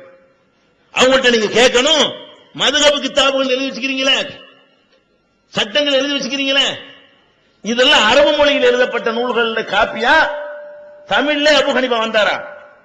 அபு ஹனீஃபா இமாம்ங்கிறீங்களே, அவர் தமிழ்நாட்டில் பிறகு தமிழ்ல புத்தகம் எழுதினாரா? ஷாஃபி இமாம்ங்கிறீங்களே, அவர் தமிழ்நாட்டுக்காரரா? அவருடைய புத்தகங்கள் தமிழ் எழுதப்பட்டுச்சா? மாலிக் இமாம்ங்கிறீங்களே, அவர் தமிழ்நாட்டுக்காரரா? தமிழ்ல புத்தகம் எழுதிட்டு போனாரா? ஹம்பலி இமாம்ங்கிறீங்களே, அவர் தமிழ்நாட்டுக்காரரா? தமிழ்ல தான் புத்தகம் எழுதினாரா? அவர்களுடைய நூல்களும் அரபியில தான் இருந்தது. அதை இவர்கள் மொழிபெயர்த்து சென்று இது பின்பற்றுங்க விளங்குங்கிறாங்க. அப்ப அபு ஹனீஃபா என்பவர் எழுதிய நூலு, ஷாஃபிங்கிறவர் எழுதிய நூலு, மாலிக் என்பவர் எழுதிய நூலு, ஹம்பல் அகமது இப்னு ஹம்பல் எழுதிய நூல், இதெல்லாம் அரபியில இருந்தாலும் நாங்கள் மொழிபெயர்த்து தருகிற காரணத்தினால் உங்களுக்கு விளங்கும். அதான் தொழுகை ஹனபி புஸ்தகம் போடுறீங்க, தொழுகை ஷாஃபி புஸ்தகம் போடுறீங்க, அஹ்காமுல் முஸ்லிமின் போடுறீங்க, சிம்து சுபியான் போடுறீங்க, இதெல்லாம் விளங்கும்னு சொல்லி போடுறீங்க. அப்ப அரபியில் எழுதப்பட்ட மதுஹப் நூல்களை தமிழில் மொழிபெயர்த்தால் அது விளங்கும் என்றால், அரபியில் அருளப்பட்ட திருக்குர்ஆனை தமிழ்ல மொழிபெயர்த்தால் ஏன் விளங்காது? அப்ப நீங்க என்ன பண்ணணும்? தமிழ்நாட்டுக்கு ஒரு தூதரை எல்லாம் அனுப்பி தமிழ்ல வேதம் தான் நாங்க ஏத்துக்குறோம், அப்படி சொன்னா பரவாயில்லை. அப்ப நீங்கள் மற்ற தப்லீக் தாலீம் தொகுப்புன்னு படிக்கிறீங்களே, இது தமிழ்ல எழுதினார் ஜக்கரியா மௌலானாங்கிறவரு. நான் கேட்கிறேன், ஜக்கரியா சாஹிப் இருக்கிறாரு, அவர் எழுதினார் தப்லீக் நிசாப்னு சொல்லி, எந்த பாஷையில் எழுதினாரு? உருதுல எழுதினாரு. அது உருதுவில் உள்ளது, உங்களுக்கு வழங்காது, அதை படிக்காதீங்க, மொழிபெயர்த்தாலும் படிக்காதீங்க அப்படி சொல்லுவீங்களா? பள்ளிவாசலுக்கு லேசா படிக்கிறீங்களா? படிக்கிறீங்க. அப்போ ஒரு மனிதன் உருதுவில் எழுதிய நூலா இருந்தாலும் நம்ம பாஷையில் மொழிபெயர்த்தால் விளங்கும் என்று உங்கள் அறிவு ஏத்துக்கிறதா இல்லையா? அப்ப நீங்க என்ன பண்ணிருக்கணும்? தப்லீக் நிசாப் வழங்கான்னு சொன்னா நீ ஒழுங்கா சிந்திக்கிறேன்னா ஒத்துக்கலாம், பாதியாவது ஒழுங்கா சிந்திக்கிறேன்னு ஒத்துக்கலாம். தப்லீக் நிசாப் என்பதை உருதுவில் எழுதினாலும் நம்ம பாஷையில் மொழிபெயர்த்தால் விளங்கும் என்று நீங்க நம்புகிறீர்களே, அப்ப அல்லாஹ்வுடைய வேதத்தை நம்ம பாஷையில மொழிபெயர்த்தா விளங்காதா? இது சாதாரண ஒரு விஷயம். அரபு நாட்டில இருந்து விசா வருது, எங்களுக்கு தெரியாத பாஷை தூக்கி போட்டுருவீங்களா நீங்க? சவுதி அரேபியாவில் இருந்து ஒரு 50,000 ரூபாய் சம்பளத்துக்கு ஒரு விசா, நல்ல வேலை, என்ன நமக்கு புரியாத பாஷையில் இருக்குது, அப்படி அர்த்தம் புரியாதுதான். ஒருத்தன் மொழிபெயர்த்து சொன்னால் புரியுமா புரியாதா? எந்த ஒரு பாஷையில் எழுதப்பட்ட நூலாக இருந்தாலும் சரி, அந்த பாஷை தெரியாதவர்களுக்கு விளங்காதுங்கிற ஒரு பொதுவான தத்துவம். அதே நேரத்தில் அதை மொழிபெயர்த்து சொன்னால் விளங்குமா விளங்காதா? நிச்சயமா விளங்கும். இது சின்ன ஒரு மேற்று இது. அப்ப குர்ஆன் அரபி மொழியில் அருளப்பட்டிருக்கிறது என்று காரணத்தை சொல்லி அரபு மொழியில உள்ளது உனக்கு எப்படி தெரியும்னு கேட்கிறாங்க. அடே, அரபு மொழியில உள்ளது எனக்கு தெரியாதுப்பா, அரபு மொழி தெரிஞ்சவன் தமிழ்ல சொல்லாத தெரியும், உனக்கு அரபு மொழி தெரியும்ல, அதை மொழிபெயர்த்து சொல்லு என்று கேட்கக்கூடிய நம்மள என்ன பண்ணிட்டாங்க?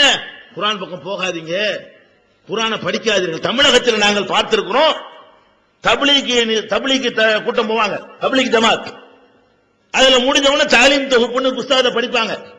அதுல 90% குர்ஆனுக்கு மாத்தமான கட்டுக்கதைகள் இருக்கிறது, 90% ஹதீஸ்ல இல்லாத விஷயங்கள் இருக்கிறது, நிறைய பொய்கள் இருக்கிறது.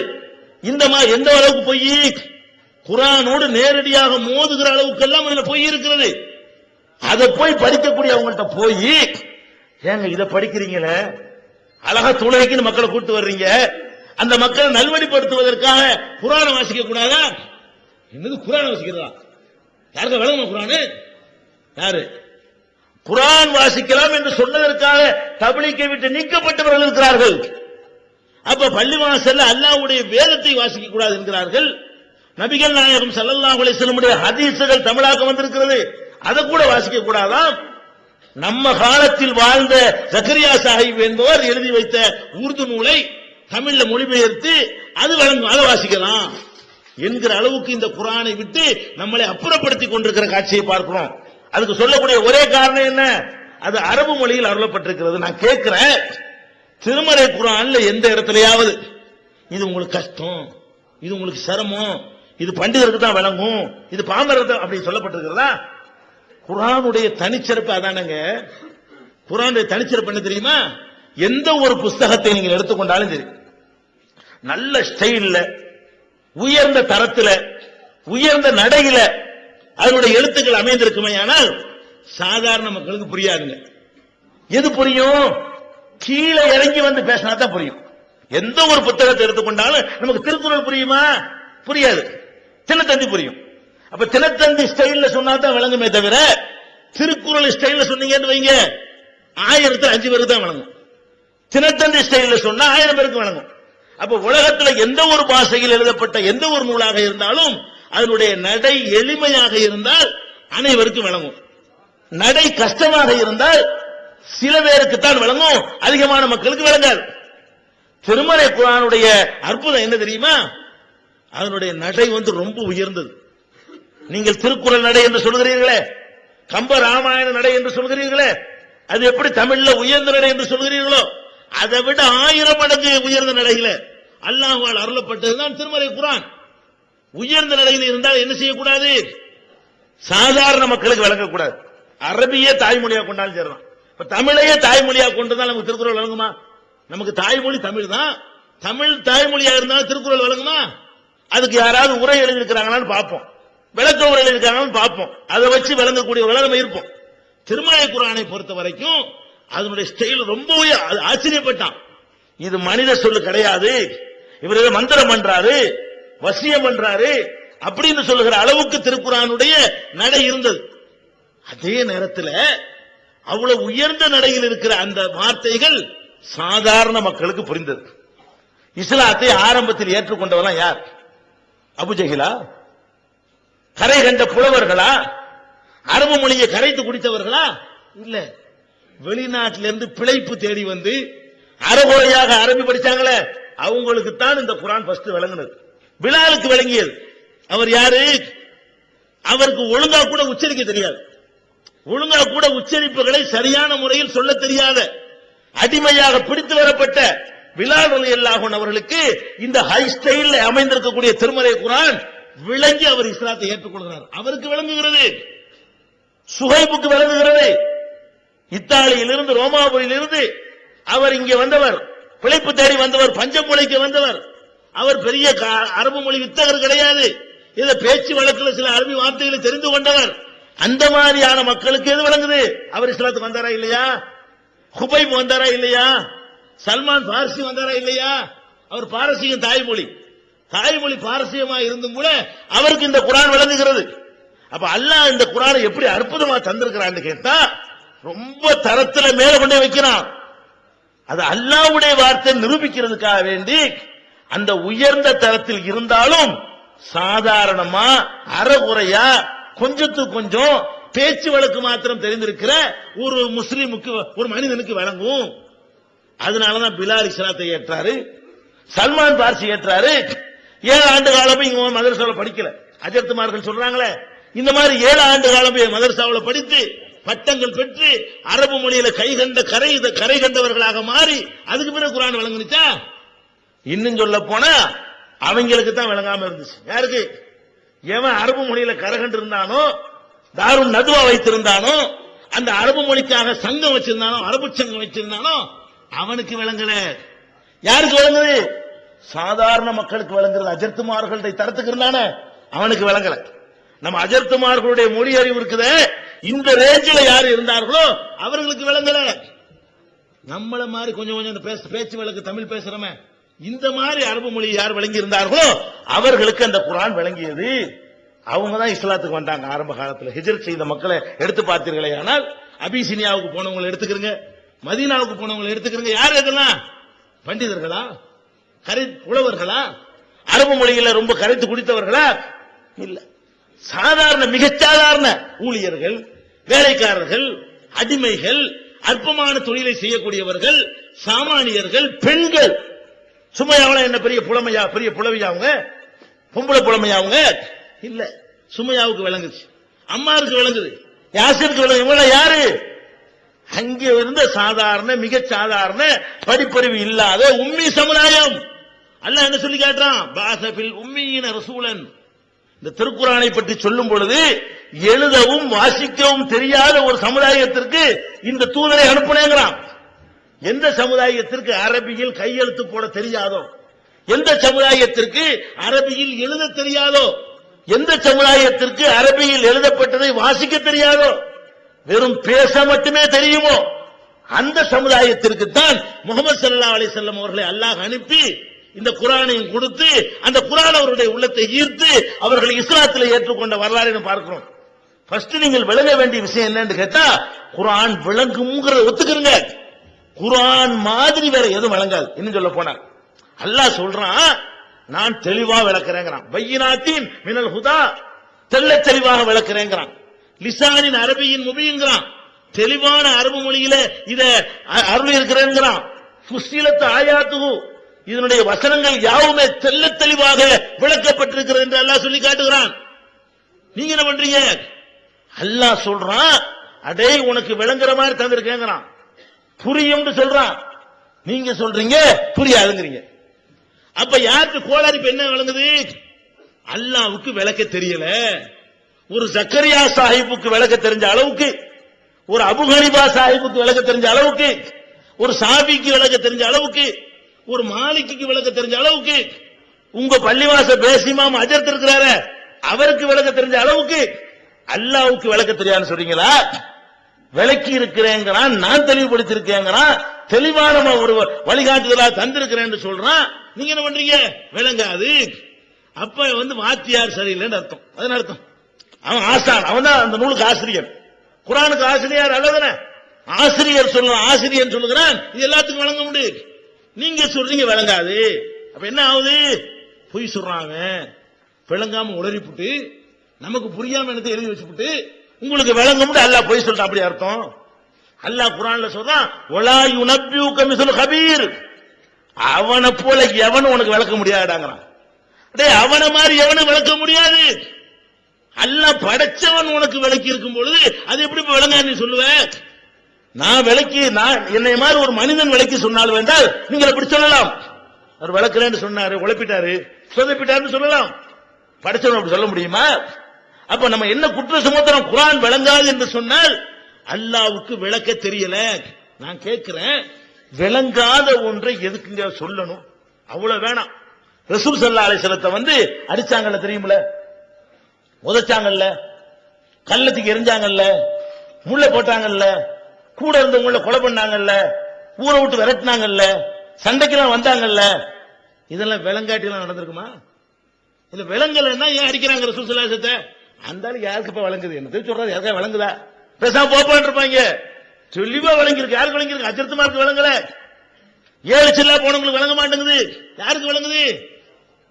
நபிகள் நாயகம் ஸல்லல்லாஹு அலைஹி வஸல்லம் முத சந்திக்கிறாங்களே அவனுக்கு விளங்குது. ஆஹா, இந்த ஆள் ஒரு பயங்கரமான செய்தியை கொண்டு வர்றாரு. இந்த செய்தி இந்த சமுதாயத்தில் நுழைந்தால் நம்முடைய பதவி காலி, நம்முடைய புரோகிதம் காலி, நம்முடைய அந்தஸ்து காலி, நம்முடைய பொருளாதார சுரண்டல் காலி, நம்முடைய பித்தலாட்டம் காலி, எல்லாத்தையும் காலி பண்ணக்கூடிய விஷயத்தை கொண்டு வந்திருக்கிறார் என்று அவனுக்கு விளங்குனுச்சு. ஏத்துக்கிறதா மறுத்தானே தவிர அவனுக்கு விளங்கலன்னு சொல்ல இயலுமா? அபூஜஹலுக்கு விளங்காட்டி எதிர்ப்பானாங்க. அப்ப நீங்க என்ன விளங்கணும்? நபிகள் நாயகம் ஸல்லல்லாஹு அலைஹி வஸல்லம் அவர்களை யார் எதிர்த்தார்களோ அந்த எதிர்ப்புடைய தீவிரத்தை பார்த்தாலே விளங்குது அவனுக்கு குர்ஆன் நல்லா விளங்கியிருக்கு.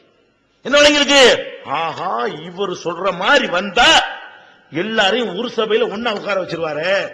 நம்ம ஒசந்த வேண்டும் சொல்றோம், இவனை தாழ்ந்த வேண்டும் சொல்றோம், இந்த ஆள் சொல்லக்கூடிய குர்ஆனை ஏத்துக்கிட்டோம்னு வைங்க, நம்ம ரெண்டையும் ஒரு தட்டுல உட்கார சாப்பிட வச்சு விடுவாரு. அதுக்கு தானுங்க எதிர்த்தான், அதுக்கு தானே சண்டைக்கு வந்தான். நபிகள் நாயகம் ஸல்லல்லாஹு அலைஹி வஸல்லம் அவர்களுடைய அந்த திருக்குர்ஆனுடைய சாரத்தை விளங்கி கொண்ட காரணத்தினால்தான் அபசவத்த வல்லாவுல கண்டிக்கிறானே. அந்த நிகழ்ச்சியை கொஞ்சம் அசை போட்டு பாருங்கள். குறைஷி பிரமுகர்கள் வருகிறார்கள், நபிகள் நாயகம் ஸல்லல்லாஹு அலைஹி வஸல்லம் வந்து பேசுகிறார்கள். என்ன பேசுறாங்க? முகமதே, உங்களுடைய நாணயத்தை நாங்கள் சந்தேகிக்கவில்லை, நீங்கள் பொய் சொல்ல மாட்டீர்கள், பொய் சொல்லி உங்களை பார்த்தது இல்லை, உங்களை அல்லாஹ்வுடைய ரசூல் என்று ஏற்றுக்கொள்வதிலே எங்களுக்கு மறுப்பு ஒன்றும் இல்லை, அல்லாஹ்வை ஏற்றுக்கொள்ள எங்களுக்கு மறுப்பு இல்லை. ஒரே ஒரு மறுப்பு இருக்கிறது. என்ன மறுப்பு?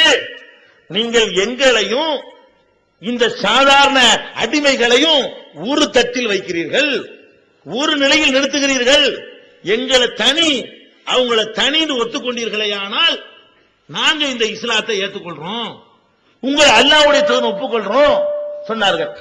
அப்ப குர்ஆன் விளங்கி இருக்குல்ல, குர்ஆன் விளங்குனதுனாலதான் இந்த முகமது கொண்டு வந்திருக்கிற குர்ஆன், முகமது கொண்டு வந்திருக்கிற மார்க்கம் நம்மளை சமநிலையில் வைக்கிறதுக்கு வந்திருக்கிறது. நம்முடைய குலப்பெருமை, நம்முடைய கோத்திர பெருமை, நம்முடைய மொழி பெருமை, நம்முடைய பாரம்பரிய பெருமை எல்லாத்தையும் குழி தோண்டி புதைக்கிறதுக்கு வந்திருக்கிறாரு. அதனாலதான் கேட்கிறான், பேரம் பேசுறான், நான் ஏத்துக்கிற தயாருங்கிறான். நபிகள் நாயகம் ஸல்லல்லாஹு அலைஹி வஸல்லம் அவங்க கூட கொஞ்சம் சலனப்பட்டுட்டாங்க. எப்படி? கொஞ்சம் வளைஞ்சிருவோமா, நீங்க சொல்ல கேட்டுக்குருவோமா, எதனால நாளைக்கு திருத்திக்கலாம்ல, ஒரு அட்ஜஸ்ட்மெண்ட் பண்ணிடலாமா நினைக்கிறாங்க. அந்த நேரம் பார்த்து கண் தெரியாத ஒருத்தர் வருகிறார். அவர் யாரு? தாழ்ந்தவர், கீழ் சாதி என்று அந்த சமுதாயத்தால் கருதப்பட்டவர். அப்துல்லாஹ் இப்னு உம் மக்தும் வருகிறார். வந்து அஸ்ஸலாமு அலைக்கும் யா ரசூலுல்லாஹ்னு சொல்றாரு. நபிகள் நாயகம் ஸல்லல்லாஹு அலைஹி வஸல்லம் பதிலே சொல்லல, கோவப்படுறாங்க. என்ன கோவம்? பஞ்சாயத்தை இதுதான் நடந்துகிட்டு இருக்கு. இப்ப இவர் மாதிரி ஆட்கள் வரக்கூடாதுன்னு பேசிட்டு இருக்கிறாங்க. நாங்கெல்லாம் உயர்ந்தவர்கள் இருக்கிற இடத்துல இந்த மாதிரி கண்ணு தெரியாத வந்திருக்கிறாரு, இவர் மாதிரி தாழ்ந்த ஜாதி மக்கள் வரக்கூடாது, விவகாரம் இதுதான். அந்த நேரம் பார்த்து அவர் சொன்ன உடனே ரசூல் ஸல்லல்லாஹு அலைஹி வஸல்லம் கோவிச்சிடுறாங்க, முகத்தை கடுகடுப்பாக்கிறாங்க. உடனே அல்லாஹ் கண்டிக்கிறான், அபஸவத வல்லா அன்ஜாஹுல் அமா, ஒரு குருடர் வந்ததற்காக முகத்தை கடுகடுப்பாக வைத்துக் கொண்டார், அலட்சியம் செய்தார் அப்படின்னு பெருமானார் ஸல்லல்லாஹு அலைஹி வஸல்லம் அல்லாஹ் கண்டிக்கிறான். இதுல எதுக்கு இந்த சம்பவத்தை நான் சொல்றேன்னு கேட்டா, குர்ஆன் என்ன சொல்லுதுன்னு விளங்கித்தானுங்க பேரம் பேசுறான். இவர் சொல்லக்கூடிய சித்தாந்தம் மக்கள்கிட்ட பதிந்தால் அனைவரையும் சகோதரர்களாக்கி விடுவார், அனைவரையும் சமமாக்கி விடுவார். நமக்கு இவ்வளவு காலம் இருந்து வந்த கௌரவம், அந்தஸ்து, பதவி எல்லாத்துக்கும் குழி வெட்டி விடுவார். அப்ப என்ன விளங்குறீங்க குர்ஆனு? அப்ப அபூஜஹல் விளங்கிருக்கா இல்லையா? அபூலஹபுக்கு எடுத்து எடுப்புல விளங்குத. முதல்ல வஹி வருது, நபிகள் நாயகம் ஸல்லல்லாஹு அலைஹி வஸல்லம் அவர்கள் சொந்தக்காரங்களை எச்சரிக்கை பண்ணணும்னு கூப்பிடுறாங்க, சொந்தக்காரங்களை எச்சரிக்கை பண்றாங்க, விருந்து கொடுத்து ஏற்பாடு பண்றாங்க. மன்னவாரி வீசிட்டானே, தப்பன்லக்க சாயிரல்யோம் அலிஹாதா ஜமாத்தனா, காலமெல்லாம் நாசமா போ, இதுக்கு தான் கூப்பிட்டியா? விளங்கிருக்கா இல்லையா? எடுத்து வளர்த்தவன், ரசூலுல்லாஹ் மேல பாசம் வச்சிருந்தவன், அவங்களுடைய பாட்டனார் இறந்த உடனே நான் தான் வளர்க்குவேன் போட்டி போட்டவன், அவங்க பிறந்த செய்தியை சொன்னதற்காக தன்னுடைய அடிமை பெண்ணை விடுதலை செய்தவன், இப்படி ரசூலுல்லாஹ்வின் மீது பிரியம் வைத்திருந்த அபூலஹப், அவர் சொன்ன அந்த போதனருக்கு பாருங்க, குர்ஆனுடைய சாரம். உன்னுடைய நெருங்கிய உறவினரை எச்சரிக்கை செய்து அல்லாஹ் சொன்னானே, அந்த எச்சரிக்கையை சொன்ன மாத்திரத்துல புரிஞ்சுக்கிட்டு தானுங்க எதிர்த்தான் மண்ணவாரி வீசினா, நாசமா போட்டு சொன்னா. அப்ப நபிகள் நாயகம் ஸல்லல்லாஹு அலைஹி வஸல்லம் அவர்கள் சந்தித்த அப்படி கொடுமைகளை கற்பனை பண்ணி பாருங்க. அவங்க என்ன சொன்னாங்கன்னு விளங்கினால்தான் இந்த கொடுமை ஏற்படுமே தவிர அவ்வளவு வேணாம். இப்ப நாங்கள் சில விஷயங்களை சொல்லுகிறோம், எங்களை எதிர்க்கிறார்கள், விளங்காட்டி எதிர்ப்பார்களா? ஆஹா, இவங்க சொல்ற மெசேஜ் பயங்கரமா இருக்குது, ஷேக் இல்லைங்கிறாங்க, முரீத் இல்லைங்கிறாங்க, தப்லீக் இல்லைங்கிறாங்க, விளங்கித்தானே எல்லா குசுமும் பண்றீங்க. அப்ப நாங்கள் செய்கிற விஷயத்தை விளங்கல என்று சொன்னா எவனோ என்னமோ செஞ்சுட்டு போறான்னு விட்டுருப்பீங்களே. அப்ப விளங்க போய் ஏத்துக்கிறலையே தவிர உங்களுக்கு விளங்குது, நாங்க என்னென்னவளா சொல்றோங்கிறது தெளிவா விளங்குது. அப்ப இதே மாதிரிதான் நபிகள் நாயகம் ஸல்லல்லாஹு அலைஹி வஸல்லம் அவர்கள் அந்த மக்கள் மத்தியில எடுத்து சொன்ன பொழுது வந்த எதிர்ப்புகளை பார்த்தீர்களே, ஆனால் குர்ஆன் அவனுக்கு விளங்குற மாதிரி யாருக்கும் விளங்கல. குர்ஆன் அவனுக்கு புரிஞ்ச மாதிரி, குர்ஆனுடைய உயிரோட்டம் அவனுடைய உள்ளத்துல பதிஞ்ச மாதிரி யாருக்கு விளங்கல. மனசு ஏத்துக்கல, விளங்குது. நான் கேட்கிறேன், குர்ஆன் விளங்காதுன்னு சொல்றீல்ல, உலமாக்கள்கிட்ட கேட்கிறேன், குர்ஆன் விளங்காது, சரி விளங்காது. நீங்க பயான் பண்றீங்கல்ல பள்ளிவாசல்ல, அப்ப எதுக்கு நீங்க குர்ஆன் ஆயத்தை சொல்லி பயான் பண்றீங்க? ஜகாத்துக்கு மட்டும் குர்ஆன் ஆயத்தா? யார் வசூலுக்கு வர்றாங்களா, அது எடுத்து மாறலாம். எதை சொல்லி வசூல் பண்ணுவாங்க? வறுமையை சொல்லி வசூல் பண்ணுவாங்களா? வசூல் பண்ண மாட்டாங்க. அவங்களோட கஷ்டத்தை சொல்லி, எனக்கு 2 சட்டை தான் இருக்குது, 3வது சட்டை கிழிஞ்சு போய் இருக்குது, இது சொல்லி வசூல் பண்ணுவாங்களா? கூரை போட்டுருக்கிறேன் ஒழுகுதுன்னு சொல்லி கேட்பாங்களா உங்கள்ட்ட? குர்ஆன் ஆயத்தை வாசிப்பாங்க. என்ன ஆயத்து? வாரி வாரி வழங்க சொல்ற ஆயத்து, ஜக்காத்து கொடுக்க சொல்ற ஆயத்து, 1க்கு 10 100 700 கிடைக்கிற ஆயத்து, இதுகளெல்லாம் பயான்ல சொல்லி பாத்தீர்களா அல்லாஹ் சொல்றான். அப்ப உங்களுக்கு பிச்சை எடுக்கிறதுக்கு மட்டும் வழங்குமா குர்ஆன்? கலெக்ஷனுடைய ஆயத்தை மட்டும் கரெக்டா வழங்குமா? குர்ஆன் விளங்காதுன்னு சொன்னா உங்க கலெக்ஷனுக்கு உள்ளதுக்கு மட்டும் கரெக்டா அடிக்கிறீங்களே. குர்ஆன் விளங்காட்டி எங்க இதை சொல்றீங்க? 1க்கு 100 தருவாங்கறீங்க, விளங்கி தானே சொல்றீங்க. 1க்கு 700 தருவாங்கறீங்க, விளங்குதுல? இதே மாதிரி விளக்கு எல்லாம் விளங்கும். வசூலுக்கு விளக்குறீங்கள, வசூலுக்கு விளக்குற மாதிரி குர்ஆனை ஒழுங்கா விளக்குனா ஒழுங்கா விளங்கு. உங்களுக்கு விளங்கும் நல்லா தெரிஞ்சுக்கிட்டு நீங்க என்ன பண்றீங்க? உங்களுக்கு எதுல லாபம் இருக்கு அதை மட்டும் சொல்றீங்க. இதெல்லாம் சொன்னா காசு போடுவான், கை மடக்கு தருவான், நம்ம வசூல் பண்ணிட்டு போகலாம். இதான மேட்ரு. அதே மாதிரி இப்ப குர்ஆன் விளங்காதுங்கிறாங்கல்ல, விளங்காதுங்கிற ஆளு யார் முக்கியமா? தப்லீக் ஜமாத்துல சொல்லுவாங்க. இந்த விளங்காதுங்கிற ஆளுக்கு சொல்லும் போது என்ன செய்வாங்க? தப்லீக் கூப்பிடும் போதே உங்களிலே ஒரு கூட்டம் இருக்கட்டும். அது என்னது? குர்ஆன் இல்லையா? நன்மையை ஏவி தீமையை தடுக்கிற ஒரு கூட்டம் இருக்கட்டும். இது என்னங்கிற? இது குர்ஆன் தானே? விளங்கி தானே சொல்றீங்க? விளங்குது. உங்க இயக்கத்துக்கு ஆள் பிடிக்கிறதுக்குள்ள வசனங்கள் கரெக்டா விளங்குது. நன்மையை ஏவுகிற கூட்டம் இருக்கட்டும், தீமையை தடுக்கிற கூட்டம் இருக்கட்டும், அவங்க தான் வெற்றி பெற்றவர்கள். பயான்ல கேட்டிருக்கிறீங்கல்ல, இத்தனை பேசுறீங்க ஜமாத்துல இஸ்திமாக்கள்ல. அப்ப ஏன் அல்லாஹ்வுடைய வசனத்தை சொல்லி உங்களுடைய கட்சிக்கு ஆழ்த்தை சேர்க்கிறீர்கள்? அல்லாஹ்வுடைய வசனத்தை சொல்லி ஏன் ஆள் திரட்டுகிறீர்கள்? இது உங்களுக்கு, அதாவது ஒவ்வொரு இயக்கத்துக்காரனுக்குமே அவனுக்கு சார்ந்த வசனங்கள் மாத்திரம் வழங்குங்க. அரசியல் தான் இஸ்லாம் சொல்றான் பாருங்க, அவனுக்கு எந்த வசனம் மட்டும் வழங்கு? அரசியல் பத்தி சொல்லக்கூடியதா வழங்கும். வசூல் கலெக்ஷன் பண்றாங்கன்னு அவனுக்கு எது வழங்கு? வசூல் ஆயத்து பூரா கரெக்டா அவனுக்கு வழங்கும். அதே மாதிரி இந்த நன்மையை தீமையை தடுக்கிற தப்லீக் ஆளுங்க இருக்காங்களே, இவங்களுக்கு எது வழங்கு? அந்த வசனம் மட்டும் வழங்கும். கள்ள பையத்துன்னு பண்ணி ரகசியமா ஜிஹாது ஏமாத்திட்டு இருக்கிறான அவனுக்கு எது வழங்கு? அந்த வசனங்களை மட்டும் அவன் சொல்லுவான். அது மாத்திரம் அவனுக்கு விளங்கும்.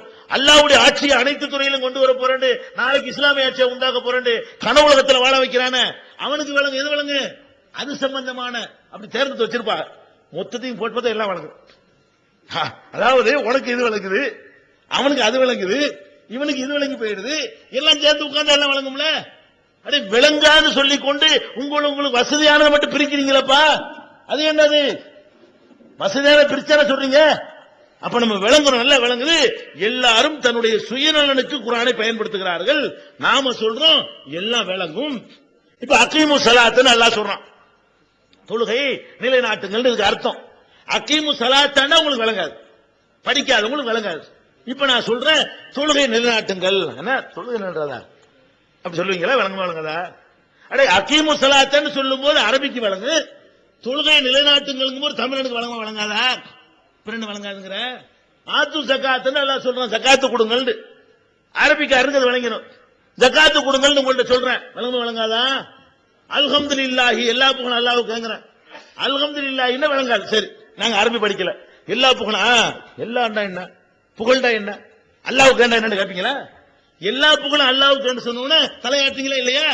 அப்ப அல்ஹம்துலில்லாஹ்ங்கிறது விளங்காவிட்டால் எல்லா புகழும் அல்லாஹ்வுக்கு வழங்குமா இல்லையா? ரப்புல் ஆலமீன் விளங்காவிட்டால் அகிலத்தின் அதிபதினு சொன்னா வழங்குமா வழங்காதா? அளவற்ற ரஹ்மான் விளங்காவிட்டால் அளவற்ற அருளால் என்று சொன்னா அளவற்றா என்ன, அருளால் என்றா என்னன்னு கேட்பீங்களா? அப்ப ரஹ்மான் என்பதற்கு ரஹ்மான் என்று சொன்னால் உங்களுக்கு வழங்காம இருக்கலாம். அளவற்ற அருளால் என்று சொன்னால் வழங்குமா வழங்காதா? ரஹீமுக்கு நிகரற்ற அன்புடைய வழங்குமா வழங்காதா? மாலிக் யௌமித்தீன் சொன்னா வழங்காம இருக்கலாம். நியாய தீர்ப்பு நாளின் அதிபதி என்று வழங்குமா வழங்காதா? நான் கேட்கிறேன், இன்னொன்னு கேட்கிறேன். இப்ப திருக்குர்ஆனுடைய தமிழாக்கம் 1000 வருஷமா வரல. இப்போ ஒரு 50 வருஷமா திருக்குர்ஆனுடைய தமிழாக்கம் வந்திருக்குது. இந்த தமிழாக்கத்தை விளங்காதுன்னு சொல்றாங்கல்ல, அந்த மதரசாக்களுடைய முன்னுரையோட எல்லாம் வந்திருக்குது. இந்த தமிழாக்கம் பண்றீங்கல்ல, இந்த தமிழாக்கத்துக்கு யாரு முன்னுரை கொடுக்குறா? வேலூர் பாக்கியாத்து சாலிஹாத்துல இருந்து முன்னுரை வாங்கி ஒரு தமிழாக்கம் வருது. எப்படிப்பா தமிழாக்கம் பண்ணீங்க? விளங்காதுல அது எப்படி மொழிபெயர்த்தீங்க? விக்கிறதுக்கா? இந்த குர்ஆனை வித்து வியாபாரம் பண்ணலாம்னா குர்ஆன் விளங்கணுமா? அப்ப குர்ஆன் விளங்காதுன்னு சொல்லுகிறீர்கள், அதுக்கு எத்தனை மொழிபெயர்ப்புங்கிறீங்க? 1000 வருஷமா செஞ்சதுக்கு பிராயச்சித்தம் தேடுற மாதிரி மாசத்துக்கு ஒன்று புதுசா வந்துட்டு இருக்கு. இது வரைக்கும் 9-10 மொழிபெயர்ப்பு வந்துருச்சு. இந்த 50 வருஷத்துல திருக்குர்ஆனுடைய தமிழாக்க மாத்திரம் ஒரு 10க்கு மேல வந்து விட்டது. 10க்கு மேல உள்ள மொழிபெயர்ப்பு செஞ்ச ஆட்கள்லாம் யாரு? நேற்று வரைக்கும் குர்ஆன் விளங்காதுன்னு சொன்ன ஆட்க, இன்னைக்கு வரைக்கும் அந்த கருத்துல நிக்கக்கூடிய ஆட்க விக்கிறதுக்கு மாத்திரம் குர்ஆன் விளங்குதுங்கிறாங்க. அப்ப முதல்ல நீங்க விளங்கிக் கொள்ள வேண்டும், குர்ஆன் விளங்காது என்று யார் சொல்கிறார்களோ அவர்களுக்கு ஒரு உள்நோக்கம் இருக்கிறது. நீங்கள் குர்ஆனை விளங்க கூடாது. ஒரே ஒரு ஆளுக்கு விளங்காது. அல்லாஹ் குர்ஆன்ல சொல்லி காட்டுறான். யாருக்கு விளங்காது? வைதா கராத்தல் குர்ஆன ஜஅல்னா பைனக வ பைனல் லதீன லா யுமினூன பில் ஆখিরাতি ஹிஜாபம் மஸ்தூரா. முஹம்மதே, நீ குர்ஆனை ஓதக்கூடிய நேரத்திலே உனக்கும் மறுமையை நம்பாமல் இருக்கிறார்களே அவர்களுக்கு மத்தியில ஒரு திரையை போட்டு விடுவோம். மறுமையை நம்பாட்டி குர்ஆன் விளங்காது. ஒண்ணே ஒண்ணு அளவு, குர்ஆன் விளங்காது. யாருக்கு விளங்காது? ஆகிரத்தை பற்றி யாருக்கு முழு நம்பிக்கை இல்லையோ, மறுமையின் மீது அசைக்க முடியாத நம்பிக்கை இல்லையோ, அவனுக்குத்தான் குர்ஆன் விளங்காது என்று அல்லாஹ் சொல்கிறான்.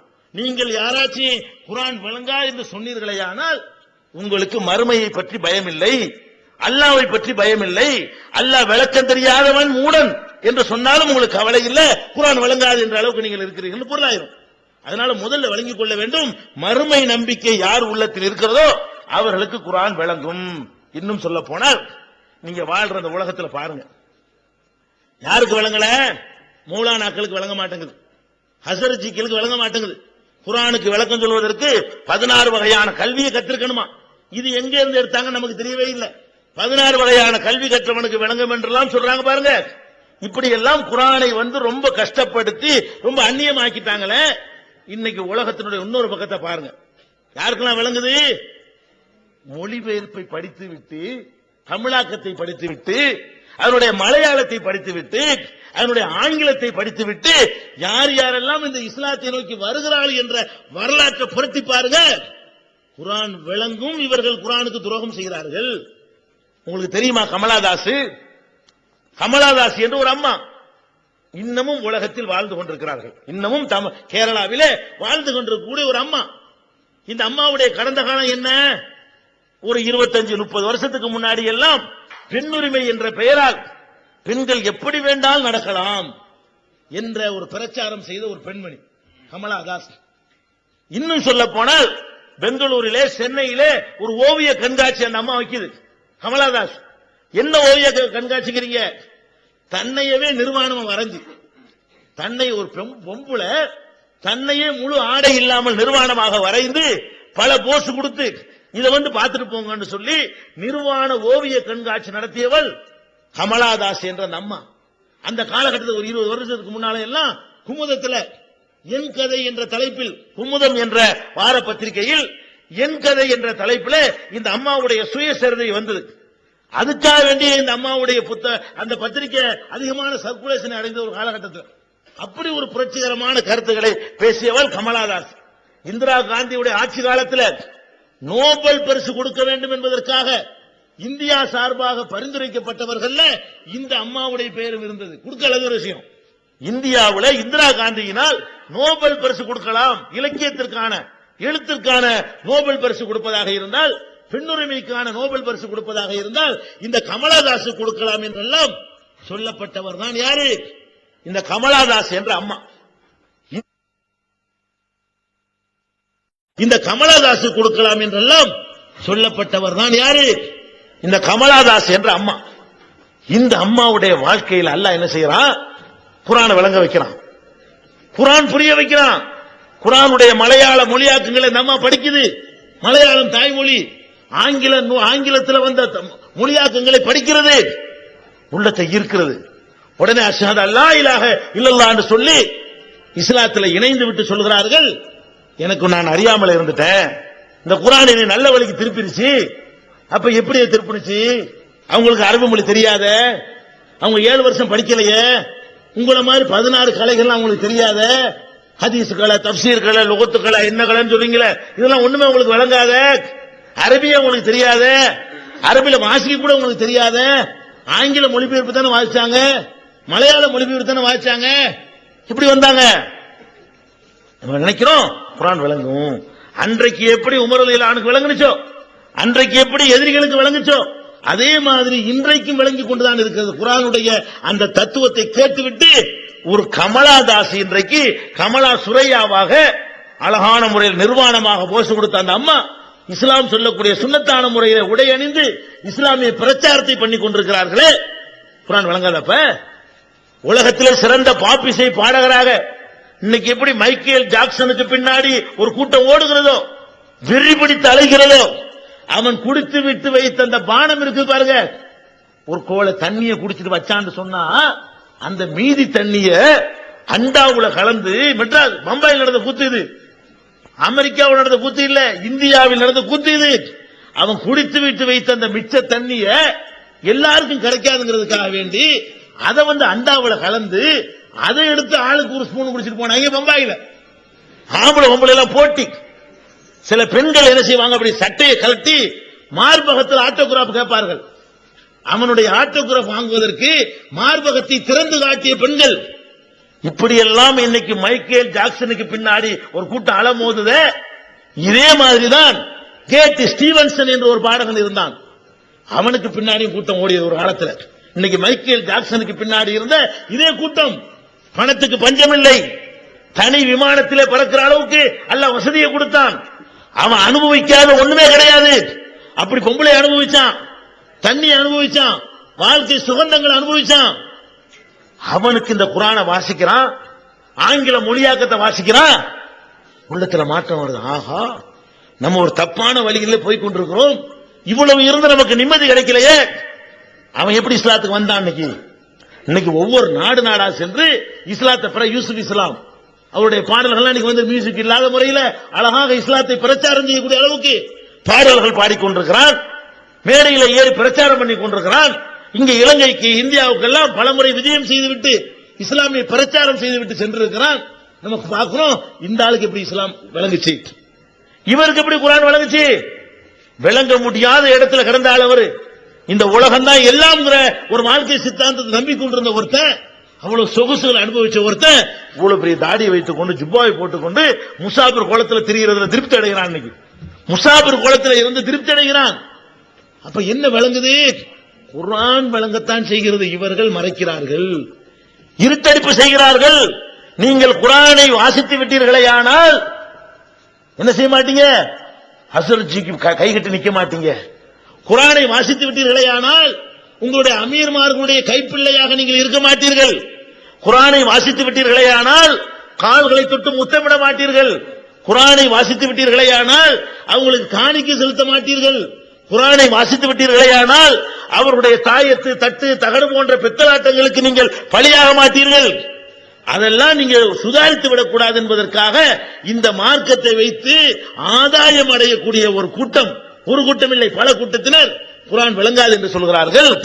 அதே மாதிரி இன்னைக்கு பார்க்கிறோம், எவ்வளவு பெரிய விஞ்ஞானிகள் ஆராய்ச்சியாளர்கள் குர்ஆனை படிக்கிறான். ஒரு வசனம், மரஜல் பஹ்ரைனி யல்தகியான் பைனஹுமா பர்ஸகுல் லா யப்கியான். இரண்டு கடல்கள், ஒருத்தன் கடலை பற்றி ஆராய்ச்சி செய்யக்கூடியவன். அவன் நினைக்கிறான், அவன் கடல் ஆராய்ச்சி பண்றான். ஆராய்ச்சி பண்ணும் பொழுது அவனுக்கு ஒரு அதிசயமான ஒரு உண்மை தெரிகிறது. என்ன தெரியுது? கடல்கள் பல வகையான கடல்கள் இருக்கிறது. எல்லா கடலும் ஒன்னா ஒட்டிக்கிட்டு தான் இருக்கும். 2 கடல் 3 கடல் சங்கமிக்கிற இடத்துக்கு போனீங்கன்னா எல்லா கடலும் ஒன்னா ஒட்டி கொண்டிருக்கிற காட்சியை பார்க்கிறான். அதை எடுத்து அந்த தண்ணீரையும் இந்த தண்ணீரையும் ஆராய்ச்சி பண்றான். இதனுடைய உப்பும் அதனுடைய உப்பும் வித்தியாசம் இருக்கு, அளவு. அதனுடைய அடர்த்தியும் இதனுடைய அடர்த்தியும் வித்தியாசம் இருக்கிறது. அதனுடைய ஆக்சிஜன் அளவும் இதுல உள்ள ஆக்சிஜனும் டிஃபரெண்டா இருக்கிறது. இப்படி பல வகையில வித்தியாசம் இருக்கிற பார்க்கிறான். ஒட்டிக்கிட்டு தான் இருக்கிறது. 2 கடல் ஒட்டி கொண்டிருக்கிறது, ஒன்னோட ஒன்று இடித்துக் கொண்டிருக்கிறது, மோதி கொண்டிருக்கிறது, ஒரு கலக்கி கொண்ட ஒரு வினாடி நேரம் கலக்கி கொண்டிருக்கிறது. ஆனா அது தனியா இருக்குது, இது தனியா இருக்குது பார்க்கிறான். பார்த்துட்டு குர்ஆனை வாசிக்கிறான். 14 நூற்றாண்டுக்கு முன்னாடி உள்ள குர்ஆனை வாசிக்கிறான். மரஜல் பஹ்ரைன் யல்தகியான், 2 கடல்கள் ஒன்றோடு ஒன்று சேருகின்றன. பைனஹுமா பர்ஸகுன், 2க்கு மத்தியிலே திரை இருக்கிறது. லா யப்கியான், ஒன்றோடு ஒன்று கலந்து விடாது. முழிக்கிறான். என்ன முழிக்கிறான்? என்னடா, கடல் பிரயாணம் செய்யாத ஒரு முகமது, அவர் கடல்ல போனது கிடையாது. கடல்லையே சபர் ஒட்டகத்துல பாலைவனத்தில் போனவர், கடலை பத்தி இவருக்கு தெரிஞ்சிருக்கிறதுக்கு எந்த வாய்ப்பும் இல்லை. கடல் பிரயாணம் செய்யாத ஒருத்தர் கடலுக்குள்ள இந்த தண்ணில என்னென்ன நடக்குதுங்கிறதா சொல்லி இருக்கிறாரு. இது கண்டிப்பா கடவுள் வார்த்தை தான் என்று விளங்கி அவன் இஸ்லாத்துக்கு வருகிற காட்சியை பார்க்கிறோம். நமக்கு என்ன தெரியல, குர்ஆன் வழங்காது இல்லையா? நம்ம தமிழகத்தில் எவ்வளவு பேர் நாங்கள் பார்க்கிறோம். தமிழகத்தில் ஆனந்தா சுவாமிகள் இங்கே சொல்லப்பட வேண்டிய, இலங்கையில் சொல்லப்பட வேண்டிய ஒரு ஆள் தான் அவர். ஆனந்தா சுவாமிகள் யாரு? தாய்லாந்தில் பயிற்சி எடுத்து அவங்களுடைய மதத்தை பரப்புவதற்காக வேண்டி இந்தியாவுக்கு வந்தார். புத்த மதத்தை பரப்புவதற்காக வந்த 3 சாமியார்கள் அவர் ஒரு நாள் ஆனந்தா சுவாமி தமிழகத்திற்கு அனுப்பப்படுகிறார். அவர் எங்களுக்கு புத்த பிரச்சாரம் செய்வதற்காக எங்கள் அலுவலகத்துக்கு வருகிறார், எங்களோடு தொடர்பு கொள்கிறார். அவருக்கு இஸ்லாத்தை எடுத்து சொல்கிறோம், குர்ஆனுடைய தமிழாக்கத்தை கொடுக்கிறோம். இன்றைக்கு என்ன நிலைமை? அவள் ஆடைந்து கலைஞ்சிட்டு அந்த சாமியார் உடையெல்லாம் கலைந்து விட்டு இன்னைக்கு முஹிபுல்லாவாக தமிழகத்திலே பட்டி தொட்டி எல்லாம் போய் பிரச்சாரம் செய்து கொண்டிருக்கிற காட்சி அவருக்கு விளங்குதா இல்லையா? அவருக்கு எது அவரை ஈர்த்தது? அவர் எங்களை வென்றெடுக்கிறதுக்கு வருகிறார். நாங்கள் அவரை வென்றெடுக்கல, வேதம் அவரை வென்றெடுக்கிறது, அல்லாஹ்வுடைய குர்ஆன் அவரை வென்றெடுக்கிறது. குர்ஆனுடைய போதனையை வாசிக்கிறாரு. இது மனிதன் சொல்லு கிடையாது, இது கடவுள் வார்த்தை தான் என்று சொல்லி இன்றைக்கு இணைந்து இஸ்லாமிய பிரச்சாரம் செய்கிற காட்சியை நாங்கள் பார்த்துக் கொண்டிருக்கிறோம். இப்படி ஒன்றா ரெண்டா எவ்வளவு பார்க்கிறோம். இன்னொரு விஞ்ஞானி ஒருத்தன், ஒரு மனிதன் தூங்கக்கூடிய நேரத்தில் அவனுடைய ஆன்மா எங்கே செல்கிறது அதை பத்தி ஒருத்தன் ஆராய்ச்சி பண்றான். பலவிதமான சோதனைகளை உட்படுத்துகிறான். தூங்கும் பொழுது மனிதனிடம் இருந்து ஏதோ ஒண்ணு வெளியே இருக்கிறது. அவனுடைய முடிவு என்ன தெரியுமா? உசுர் இருக்கிறது. தூங்குறீங்க இல்லங்க, தூங்கும் போது ஒரு பக்கம் பாத்தீங்கன்னா நீங்க உயிரோடு இருக்கிற மாதிரி தெரிகிறது, இன்னொரு பக்கம் பாத்தீங்கன்னா நீங்க போன மாதிரி இருக்கிறீங்க. எப்படி? தூங்கும் போது ஒருத்தன் பேசினா உங்களுக்கு விளங்காது, போனமா இருக்கிறீங்க. தூங்கும் போது சிந்திக்க மாட்டீங்க, தூங்கும் போது கவலைப்பட மாட்டீங்க, தூங்கும் போது உங்களுக்கு உலகத்தில் பல விஷயங்கள் தெரியறது இல்ல. அதே நேரத்தில் தூங்கும் போது மூச்சு விடுறீங்க. ஒரு பக்கம் பார்த்தா உசுர் இல்லைங்கிற மாதிரி தெரியுது, இன்னொரு பக்கம் பார்த்தா மூச்சு விடுறீங்க. எறும்பு கடிச்சா கையினால தட்டுறீங்க, உடம்பு சூடாகி போச்சா தன்னால கரண்ட் படுத்துக்கிறீங்க. ஒரு பக்கமா படுத்து கிடக்கிறவன்னு வைங்களேன், முதுகு சூடாகி போயிடும். நம்மள அறியாமலே உடம்பு என்ன செய்ய அப்படி பேலன்ஸ் பண்ணி ஹீட் ஜாஸ்தி ஆச்சுன்னு அப்படி பிறண்டு படுப்போம், அங்கிட்டு சூடா அங்கிட்டு பிறண்டு படுப்போம். இப்படி எல்லாம் செய்யற காட்சியை பார்க்கிறான். அவன் சிந்திக்கிறான், மனிதன்கிட்ட உயிர் 2 வகை இருக்கிறது. ஒரு வகையான உயிர் அவனுடைய அறிவை கண்ட்ரோல் பண்ணக்கூடிய அறிவு, இன்னொரு வகையானது என்ன, அவனுடைய பாடியை கண்ட்ரோல் பண்ணக்கூடிய அறிவு. ரெண்டு விதமான உயிர் இருக்கிறது. தூங்கும் பொழுது ஒரு உயிர் அவனிடமிருந்து வெளியேறுகிறது, இன்னொரு உயிர் அவன்கிட்ட இருந்து கொண்டிருக்கிறது. இப்படின்னு முடிவுக்கு வந்துட்டு குர்ஆனை வாசிக்கிறான். இதுக்கு 15 வருஷம் ஆராய்ச்சி பண்ணிருக்கான் அவன்.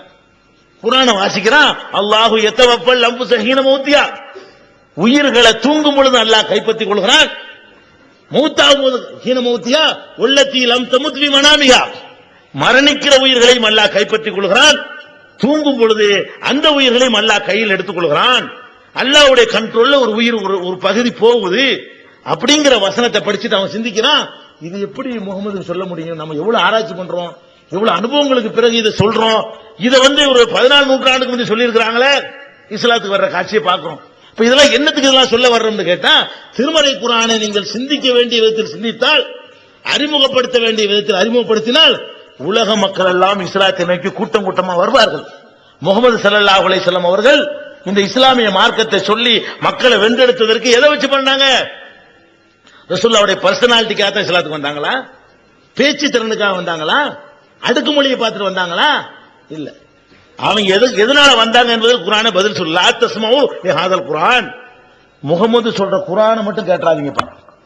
அவங்க தங்களுக்குள்ள பேசிக்கிற என்ன தெரியுமா, குர்ஆன் என்று எதையாவது வாசிப்பாரு, அதை கேட்டுப்படாதீங்க. லா தஸ்மஉ லிஹாதல் குர்ஆன், இந்த குர்ஆனை மட்டும் கேட்றாதீங்க. வல்கோ ஃபீஹி, அதுல போய் குழப்பம் பண்ணுங்க.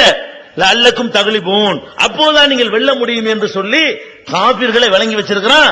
இந்த வார்த்தை காதுல விழுந்தால் நம்ம ஈர்த்துரும், நம்மளை வென்றெடுக்கும், நம்மளை அவர் பக்கம் கொண்டு சேர்த்துரும் பயந்தான்.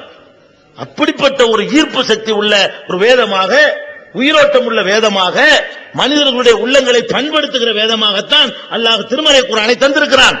திருக்குர்ஆனை எடுத்து நீங்க புரட்டி பார்த்தீர்களே ஆனால் இன்றைய நவீன உலகத்தில் கண்டுபிடித்திருக்கிற எத்தனை ஆராய்ச்சிகள் அது எல்லாம் அன்னைக்கு சொல்லப்பட்டிருக்கிற பார்க்கிறோம்.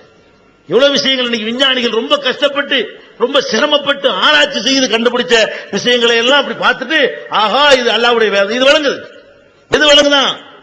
அடிப்படையான ஒரு அறிவு இல்லாத ஒருத்தனுக்கு பெரிய பெரிய தத்துவங்களை குர்ஆன் சொல்லுகிறது. அதுலங்கிற காட்சியை பார்க்கணும். தேனியை பத்தி குர்ஆன் சொல்லுது, இன்னைக்கு விஞ்ஞானிகள் சொல்ற மாதிரி சொல்லுது. இதை பார்த்து இஸ்லாத்துக்கு வர்றாங்க எவ்வளவு பேர் இருக்கணும். பூமி எவ்வாறு அமைந்திருக்கிறது அதை குர்ஆன் பேசுது, படிச்சு இஸ்லாத்துக்கு வர்றான். நீங்க சுனாமிங்கிறீங்களே, இது கூட குர்ஆன் பேசுகிறது. கடலுக்கு அடியில் கூட அலை இருக்குது என்ற தத்துவத்தை திருமறை குர்ஆன்ல அல்லாஹ் என்ன செய்யறான், மேல மட்டும் இல்ல அலை கீழையும் இருக்கிறது, அலைக்கு கீழே அலை இருக்கிறதுன்னு சொல்லி கடலின் அடிபாகத்திலும் கூட அலைகள் இருந்து கொண்டிருக்கின்றன என்ற ஒரு தத்துவத்தை அன்னைக்கு குர்ஆன்ல சொல்றது இன்னைக்கு நடைமுறையில பார்க்கிறோம். இப்படி எந்த ஒரு விஷயத்தை எடுத்துக்கொண்டாலும் அல்லாஹ் ரப்பல் ஆலமீன் ஏராளமான சங்கதிகளை உள்ளடக்கி வைத்திருக்கிறான். அதை பார்த்து அதை படித்து அதை ஆராய்ச்சி செய்து உலக மக்கள் எல்லாம் இஸ்லாத்தை நோக்கி வந்து கொண்டே இருக்கிற காட்சியை பார்க்கிறீங்க. கேசிஎஸ் கிளை உங்களுக்கு தெரியும். அவர் யார்? கேசிஎஸ் கிளை தெரியுதா? அன்னைக்கு எல்லாம் வந்து இன்னைக்கு கிரிக்கெட் எப்படி நமக்கு கிறுக்கு பிடிச்ச மாதிரி இருக்கிறதோ, கிரிக்கெட் தானே பைத்தியம் பிடிச்சி அலைகிறோம் இன்றைய நவீன உலகத்தில். அந்த காலத்துல கிரிக்கெட் பைத்தியம் கிடையாது, குத்துச்சண்டைக்கு தான் ரசிகர் ஜாஸ்தி. உலகளாவிய குத்துச்சண்டை நடக்குங்க, அதை டிவியில போடுவாங்க. தூர்தர்ஷன் மட்டும்தான் இருக்கு, அரசாங்க டிவி மட்டும்தான் இருக்கு, கேபிள்லாம் கிடையாது. அதை உட்கார்ந்து பார்த்துட்டு இருப்பாங்க. அதுக்கு தான் அதிகமான டிக்கெட். அதுல கலந்து கொள்றவன் தான் பெரிய பெரிய பணக்காரனா இருப்பான். அந்த மாதிரியான குத்துச்சண்டைக்காக உலக அளவில் போட்டி நடத்தப்படக்கூடிய காலத்துல பலமுறை குத்துச்சண்டை சாம்பியனா வந்தது யாரு? கேசிஎஸ் கிளை. அவன் அமெரிக்காவில் பிறந்த ஒரு கருப்பு நிறத்தவன். அவன் பலமுறை குத்துச்சண்டை சாம்பியன் ஆகுறான். அவனுக்கு மரியாதை கிடைக்கல. குத்துச்சண்டை சாம்பியன் ஆகுறான். அவன் கருப்பனாகத்தான் மதிக்கப்படுகிறான். அவன் வெள்ளையர்களுக்குரிய எந்த ஒரு அந்தஸ்து மரியாதையும் அவனுக்கு கொடுக்கப்படுவதில்லை. உறுத்திக்கிட்டே இருக்கு, என்னடா இது, நம்ம எவ்வளவு பெரிய இடத்துக்கு போயிட்டோம், எவ்வளவு பெரிய அந்தஸ்து அடைஞ்சிட்டோம், எவ்வளவு பெரிய மரியாதை பெற்றுட்டோம், உலகத்துக்குலாம் நம்மள தெரிகிறதுன்னு சொல்லி அவன் இருமாப்படைகிறான். ஆனா வெள்ளைக்காரனுடைய பார்வையில அவன் ஒரு தாழ்ந்தவன், அவன் ஒரு மட்டமானவன், அவன் ஒரு கீழ் சாதிப்பைய என்கிற உணர்வோடு பார்க்கிறார்கள். அப்பதான் அவனுக்கு இஸ்லாத்தின் பக்கம் உலகத்தையெல்லாம் பார்க்கிறான். என்னடா இப்படி பண்றாங்க, மக்காவுல பார்க்கிறோம், டிவியில பார்க்கிறோம், உலகத்துல சொல்ல கேட்கிறோம், எல்லாரும் ஒன்னா போய் நிக்கிறாங்க. வெள்ளையன் கருப்பன் என்ற வேறுபாடு இல்லாம இருக்கிறாங்க. இவங்க ஆள்ல அவன் தலைப்படுது, அவங்க ஆள்ல இவன் தலைப்படுது, இப்படி நெருங்கி நிக்கிறார்களே. குர்ஆனை படிக்க ஆரம்பிக்கிறான், குர்ஆனின் பக்கம் கவனம் திருப்புகிறான். இஸ்லாத்தை ஏற்று ஓபனா டிக்ளேர் பண்றான். அவ்வளவு பெரிய கௌரவத்தில் இருக்கக்கூடிய நேரத்தில் முகமது அலி கிளை என்று டிக்ளேர் பண்ணி இன்னைக்கு முடியாம இருக்கிறான். இருந்தாலும் உடல் ஆரோக்கியமாக இருந்த காலத்தில் அவனும் இஸ்லாத்தை பிரச்சாரம் செய்து கொண்டிருந்த காட்சி நாம் பார்த்தோம்.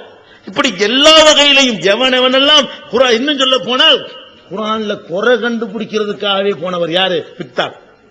குர்ஆனுடைய தமிழாக்கம் இருக்க மெர்மேடைக்கு பித்தால் ஒருத்தர் எழுதியிருக்கார, அவர் எதற்காக வந்தவர்? இந்த குர்ஆன்ல உள்ள தப்ப கண்டுபிடிச்சு குர்ஆன் இறைவேதம் இல்லைங்கிற நிரூபிக்கணும் என்பதற்காக வேண்டிய அரபு மொழியை படித்தவர். படித்து குர்ஆனை எதுக்கு படிக்கிறாரு?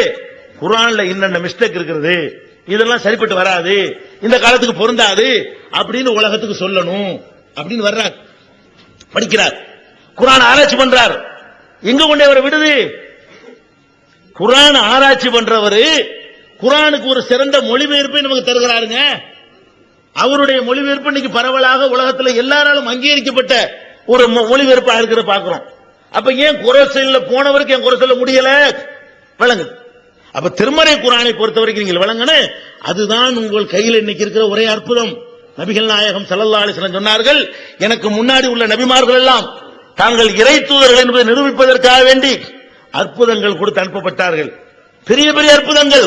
இப்படி கையை தொட்டா கையில வெளிச்சம் வரும், கைத்தடியை போட்டா பாம்பா மாறும், செத்து போனாலும் உயிராக்குவாங்க. இதெல்லாம் நபிமார்கள் கொடுக்கப்பட்ட அற்புதங்கள். எனக்கு கொடுத்த பெரிய அற்புதம் எது? திருமறை குர்ஆன். அல்லாஹ் எனக்கு தந்திருக்கிற பெரிய அற்புதம் திருமறை குர்ஆன் என்று நபிகள் நாயகம் ஸல்லல்லாஹு அலைஹி வஸல்லம் சொல்கிறார்கள். இந்த குர்ஆனை வைத்துக் கொண்டு நீங்கள் என்ன செய்யலாம் என்றால், இது அல்லாஹ்வுடைய வேதம் தான் என்பதையும், இது அல்லாஹ்வால் தான் தரப்பட்டது என்பதையும், இது உண்மையான மார்க்கம் தான் என்பதையும், முகமது நபி அல்லாஹ்வுடைய தூதர் தான் என்பதையும், நீங்கள் கடைபிடிக்கிற வாழ்க்கை நெறி அல்லாஹ்வுடைய வாழ்க்கை நெறி தான் என்பதையும் தெளிவாக விளக்குகிற அற்புதமாக அதை பயன்படுத்தலாம். அற்புத விளக்குன்னு புராணங்கள்ல சொல்வார்களே, அந்த மாதிரி உங்கள் கையில் கிடைத்திருக்கிற அற்புத விளக்கு எது? திருமறை குர்ஆன். அது வெறுமனே புஸ்தகம் நினைக்காதீங்க. அதை வைத்துக் கொண்டு முகமது அல்லாஹ்வுடைய தூதர் என்று நிரூபிக்கலாம். அதை வைத்துக் கொண்டு இஸ்லாம் அல்லாஹ்வுடைய மார்க்கம் என்று நிரூபிக்கலாம். அதை வைத்துக் கொண்டு இந்த உலகத்தினுடைய அத்தனை பிரச்சனைக்கும் தீர்வு சொல்லக்கூடிய கடவுளால் வழங்கப்பட்ட ஒரே மார்க்கம் இஸ்லாம் என்று நீங்கள் தீர்மானிக்கலாம். அவ்வளவு பெரிய பொக்கிஷத்தை வைத்துக் கொண்டு குப்பையை கிளறுகிற கோழிகளை போல, குப்பையை கிளறும் கோழி, அதுல மாணிக்கங்கள்லாம் கிடக்கும்.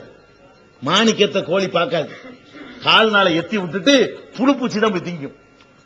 குப்பையை கிளறுமா என்ன செய்யும்? புழு பூச்சி வண்டு அதை சாப்பிடும். 1 கோடி ரூபாய் மதிப்புள்ள ஒரு மாணிக்கம் கிடக்குன்னு வைங்க, அதுக்கு தேவையாது, உருட்டி தள்ளிட்டு போயிடும். ஆனா உண்மையில அதனுடைய மதிப்புக்கு இது மாதிரி கோடிக்கணக்கான புழுக்களை வாங்கலாம்.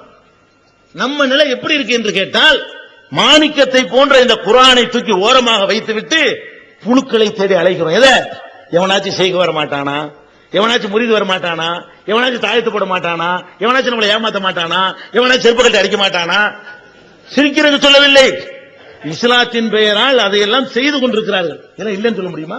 இன்னைக்கு குர்ஆனுடைய அறிவுரை இல்லாத காரணத்தினால் ஒவ்வொன்னா நீங்க எடுத்து பாருங்க. இவ்வளவு பெரிய அருட்கொடை வச்சுக்கிற ஒரு சமுதாயம் நாகூருக்கு போய் போங்க. நாகூருக்கு போயிருக்கீங்களா? போயிருப்பீங்க. நாகூருக்கு போனீர்களே, ஆனால் அங்க விசேஷ தரிசனம் வச்சிருக்காங்க. காசு கூட கொடுக்கணும். கொடுத்தோன்னு ஒரு பெட்டி இதுக்கு தலையில வைப்பாங்க. என்னடா பெட்டி வைக்கிறீங்களா? என்னடா பெட்டி? அது பெட்டிக்குள்ள சாகுல் ஹமீத் பாஷா போட்ட செருப்பு இருக்குது. செருப்பெல்லாம் காட்ட மாட்டாங்க, ஒரு பெட்டியை தூக்கி தலையில வைப்பாங்க. அது உள்ளுக்கு என்ன இருக்குதான்? சாகுல் ஹமீத் பாஷா போட்ட செருப்பு இருக்குது. அதை செருப்படி வாங்குறேன் நான் சொன்னேன். செருப்படி வாங்குறதுக்காக வேண்டி ஒரு மனுஷன் போட்ட செருப்பை உன் தலையில தூக்கி வச்சுக்கிற அளவுக்கு நீ இறங்கிட்டிய. ஏன் குர்ஆன் வழங்கான்னு சொன்ன? வழங்குதா? இதை நீங்கள் படித்தீர்களே, ஆனால் அந்த வருமானம் அடிபடும். பாயிண்ட் வழங்குதா உங்களுக்கு? குர்ஆனை நீங்க வாசிங்கன்னு வைங்க, நாகூருக்கு போகவும் மாட்டீங்க, தலையில தூக்கி வைக்கவும் மாட்டீங்க, உங்களுடைய கௌரவத்தை விடவும் மாட்டீங்க. அப்படி நிமிர்ந்து நிற்பீங்க. உண்டியல் காலி. உண்டியல் காலியாகிவிடக் கூடாது என்று நினைக்கக்கூடியவர்கள் என்ன செய்யறாங்க? உங்களை குர்ஆனை வாசிக்க கூடாது என்கிறார்கள். ஒரு கொடிமரத்தை ஏத்திக்கொண்டு இவனா ஒரு மரத்தை ஏத்துறான், இவனா தான் அந்த கடையில வாங்குறான், இவன் தான் வெட்டிக்கிட்டு வர்றான். இதுக்கும் சாகுல் ஹமீதுக்கு சம்பந்தம் கிடையாது, இதுக்கும் மொஹீதீன் அப்துல் காதிர் சம்பந்தம் கிடையாது. இவனா ஒரு பேரத்தில் கொடி ஏத்துறான். சாகுல் ஹமீது கொடிமரம், அப்துல் காதிர் ஜிலானி கொடிமரம் அவரை கொண்டு வச்சாரு இல்ல. இவனே எங்கேருந்து எடுத்துக்கொண்டு வந்து இவனே ஊண்டி வச்சுக்கிட்டு அப்துல் காதிர் ஜிலானி சொன்ன உடனே அது என்னவாயிடுது?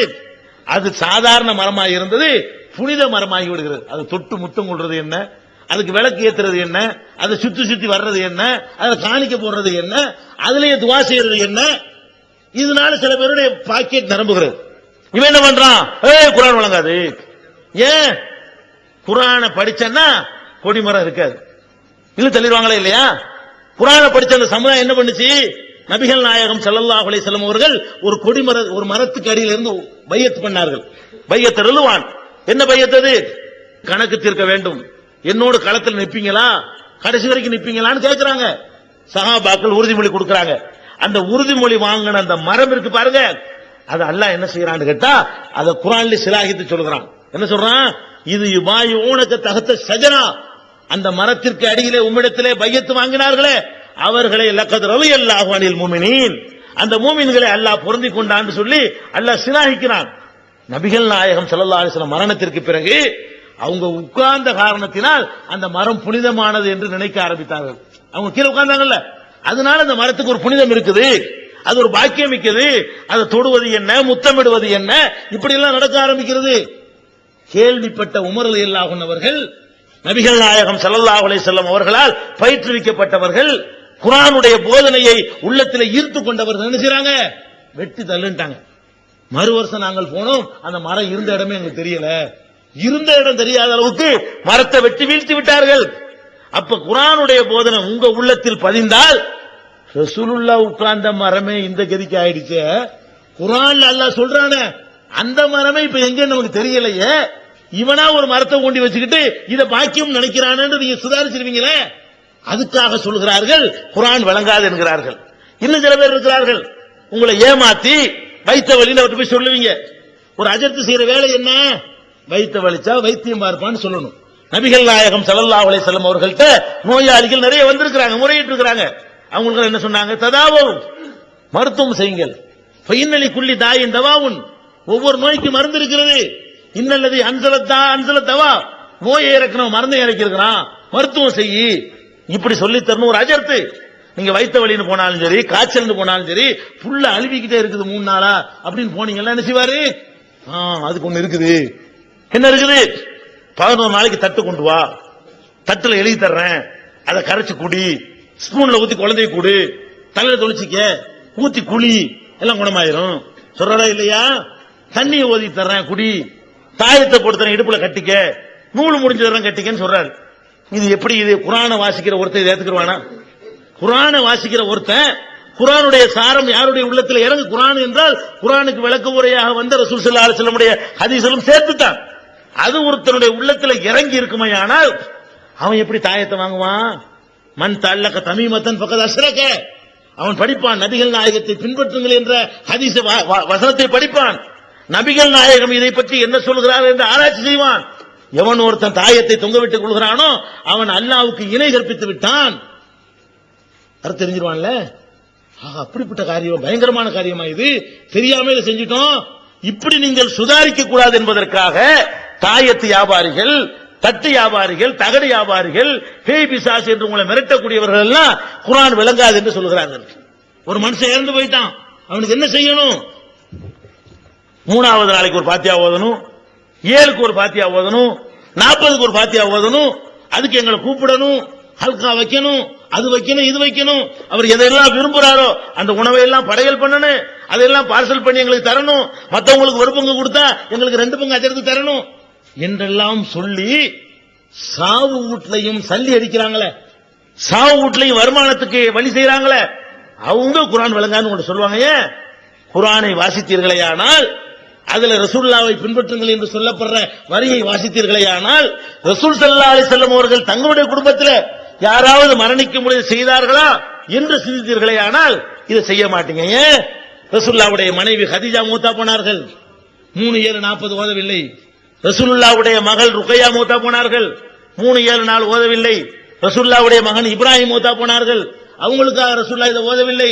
ரசூலுல்லாஹ் மூத்தா பிறகு அவங்க மகள் ஃபாத்திமா இருந்தார்கள், அவங்க ஓதவில்லை. இதெல்லாம் படிக்கும் பொழுது ஆஹா இதெல்லாம் இல்லாத சொல்லி நம்ம ஏமாத்திட்டு இருக்கிறாங்க. நீங்க சுதாரிச்சுக்கிறீங்க. அதுக்கு என்ன வழி? விளங்காது, குர்ஆனை படிக்காத. இதான் காரணம்ங்க.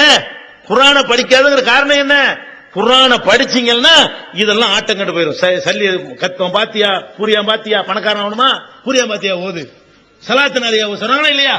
நீங்க பணக்காரர் ஆகுறதா இருந்தா பூரியாம் பாத்தியா ஓதுங்கிறீங்க. அல்லது என்ன செய்யணும்? சலாத்து நாரியா 4444 தடவை ஓதணும். அதை ஓது என்ன செய்யணும்?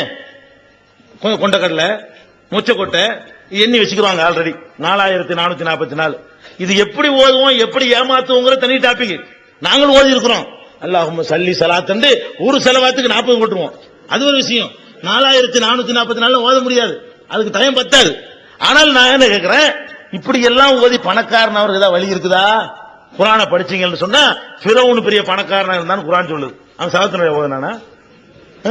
ஹாமான் பெரிய பணக்காரனா இருந்தான்னு குர்ஆன் சொல்லுது. காரூன்கிறவன் பெரிய பணக்காரனா இருந்தா எந்த அளவுக்கு பணக்காரன்? மா இன்ன மஃபாத்திஹு தனூபில் உஸ்பா. அவனுடைய கஜானாவுடைய சாவிகள் இருக்க, அதையே ஒரு பெரிய கூட்டம் தூக்கிட்டு போகணுமா? சாவியை மட்டும். ரூமை இல்ல, ரூமுக்குள்ள என்ன வச்சுக்கிறான்னு பாத்துக்கிறங்க. எத்தனை ரூமுகள் வச்சிருக்கிறானா, அதனுடைய கீ இருக்கு பாருங்க, சாவி. அதை தூக்குறதுக்கு ஒரு கூட்டம் வச்சிருப்பானா. சாவி தூக்குறதுக்கு ஒரு 50 பேர் இருந்தா எவ்வளவு ரூம் இருக்கு, ரூம்ல எவ்வளவு கஜானா இருக்கு. அவனை மாதிரி யாருக்கும் கொடுக்கப்படவே இல்லை. அப்ப அவனெல்லாம் புரியாம தேவனா? அடை குர்ஆனை வாசிக்கிற எவனு வழங்குவான்? இந்த துன்யாவுல ஒருத்தனுக்கு செல்வம் கிடைப்பதற்கும் வறுமை கிடைப்பதற்கும் எந்த அமலும் காரணமாகாது. அல்லாஹ் நாடினால் சுலைமான் நபிக்கு பணத்தை கொடுப்பான், அல்லாஹ் நாடினால் காரூனுக்கு கொடுப்பான், அல்லாஹ் நாடினால் ரசூல் ஸல்லல்லாஹு அலைஹி வஸல்லம் அவர்களை ஏழையாக்குவான், அல்லாஹ் நாடினால் அபூஜஹலை கூட பணக்காரன் ஆக்குவான். இதான் விஷயம். அந்த உலகத்தினுடைய பொருளாதாரத்தை பொறுத்த வரைக்கும் அது சலாத்து நாரியாவிலையோ வேற எதுலையுமே கிடையாது என்று குர்ஆனை வாசிக்கிற ஒருத்தன் விளங்குவான். நீங்க வாசிச்சா என்ன ஆயிரும்? எங்களை கூப்பிடல, சலாத்து நாரியா கூப்பிடுறோம், சல்லி கிடைக்குமா? பூரியாம் பாத்தியா கூப்பிடுவீங்களா? அதுக்கு தான் இருக்குது. விளங்குற பாயிண்ட் உங்களுக்கு. நீங்கள் குர்ஆன் விளங்கும் என்று உங்களுக்கு சொல்லிவிட்டால், அதை வாசிக்க ஆரம்பித்து விட்டால், இந்த மாதிரி உங்களை ஏமாத்துறார்கள். நான் கேட்கிறேன், சாதாரணமா இந்த பூரியாம் பாத்தியாவுனால சலவாத்து நாரியாவுல பணக்காரன் ஆகலாம்டா, இந்த அஜர்த்து முத ஆகலாம்ல. இதையா செஞ்சு பார்த்திருக்கீங்களா? அட இந்த அஜர்த்து அவருக்கு சலவாத்து நாரியா ஓதி, அவருக்கு ஒரு பூரியாம் பாத்தியா ஓதி, நம்மளை எல்லாம் விட நல்லா இருந்த ஒரு அஜர்த்தை பார்த்திருக்கிறீங்களா? எல்லா அஜர்த்தும் இப்படித்தான் இருக்கிறாள், இப்படியால பார்க்கவே இல்லை. கொடுக்கிற அஜர்த்துமார பார்க்க முடியல, வாங்குற அஜர்த்துமார பாக்குறீங்க. அப்ப என்ன விளங்குது? பணக்காரன் ஆகுறதுக்கு அஜர்த்துக்கு சம்பந்தம் இல்ல. விளங்குதுல? அவர் என்ன நினைக்கிறார்? இதெல்லாம் நீங்க விளங்கிக்கிறீங்கிறதுக்காக வேண்டி குர்ஆனை படிச்சிடாதே, அப்பதான் நீங்க கூமுட்டே இருக்கலாம் கடைசி வரைக்கும். பாயிண்ட் வழங்குதா? அதே மாதிரி குர்ஆனை படிக்காது யார் சொல்றா? இப்ப உதாரணமா அதிகமா இதை சொல்லக்கூடியவர்கள் தப்லீக் ஜமாத்துக்காரர்கள். கோவிச்சுக்கிற கூட மார்க்கத்தை, அல்லாஹ்வுடைய மார்க்கத்தை சொல்வதில் எவனுக்கும் பயப்படக்கூடாது என்பதுதான் மார்க்கம் சொல்ற கட்டளை. லா யகாபூன பில்லாஹி லௌமத லாயிமின், எந்த பழிப்பவனுடைய பழிப்பிற்கும் அவர்கள் அல்லாஹ்வுடைய விஷயத்தை சொல்வதற்கு அஞ்ச மாட்டார்கள். அல்லாஹ்வுக்கு பயந்து இந்த கருத்துல எத்தனை பேர் இருந்தாலும் சரி, நாங்கள் சொல்ல வேண்டியதை உடைச்சி தெளிவாக பேர சொல்லித்தான் சொல்லுமே தவிர இப்படி பூசி மொழி அப்படிலாம் சொல்ல மாட்டோம். இந்த தப்லீக் ஜமாத்துல என்ன செய்கிறார்னா, குர்ஆன் விளங்காது என்பதை ஒரு தத்துவமாக, ஒரு சித்தாந்தமாக, ஒரு கொள்கையாக மக்களுக்கு வைத்துக் கொண்டிருக்கிறார்கள். அவங்களுடைய அந்த கட்டுக்கதைகள், தப்லீக் தாலீம் தொகுப்பு என்ற பெயரில், தப்லீக் நிசாப் என்ற பெயரில் அவங்க எழுதி வைத்திருக்கிற கட்டுக்கதைகள் இருக்கு பாருங்க. அதை ஒருத்தன் பார்த்துட்டு குர்ஆனையும் பார்த்தான்னு சொன்னா நேர் எதிரி. அல்லாஹ்வுடைய ரசூலும் அபூ லஹப் எப்படி இருந்தாங்களோ அப்படி இருக்கிற காட்சியை பார்த்துரும். அட்டாடா என்னடா இது இப்படி இருக்கு, இது இப்படி இருக்குது, எப்படின்னு கேக்குறீங்களா?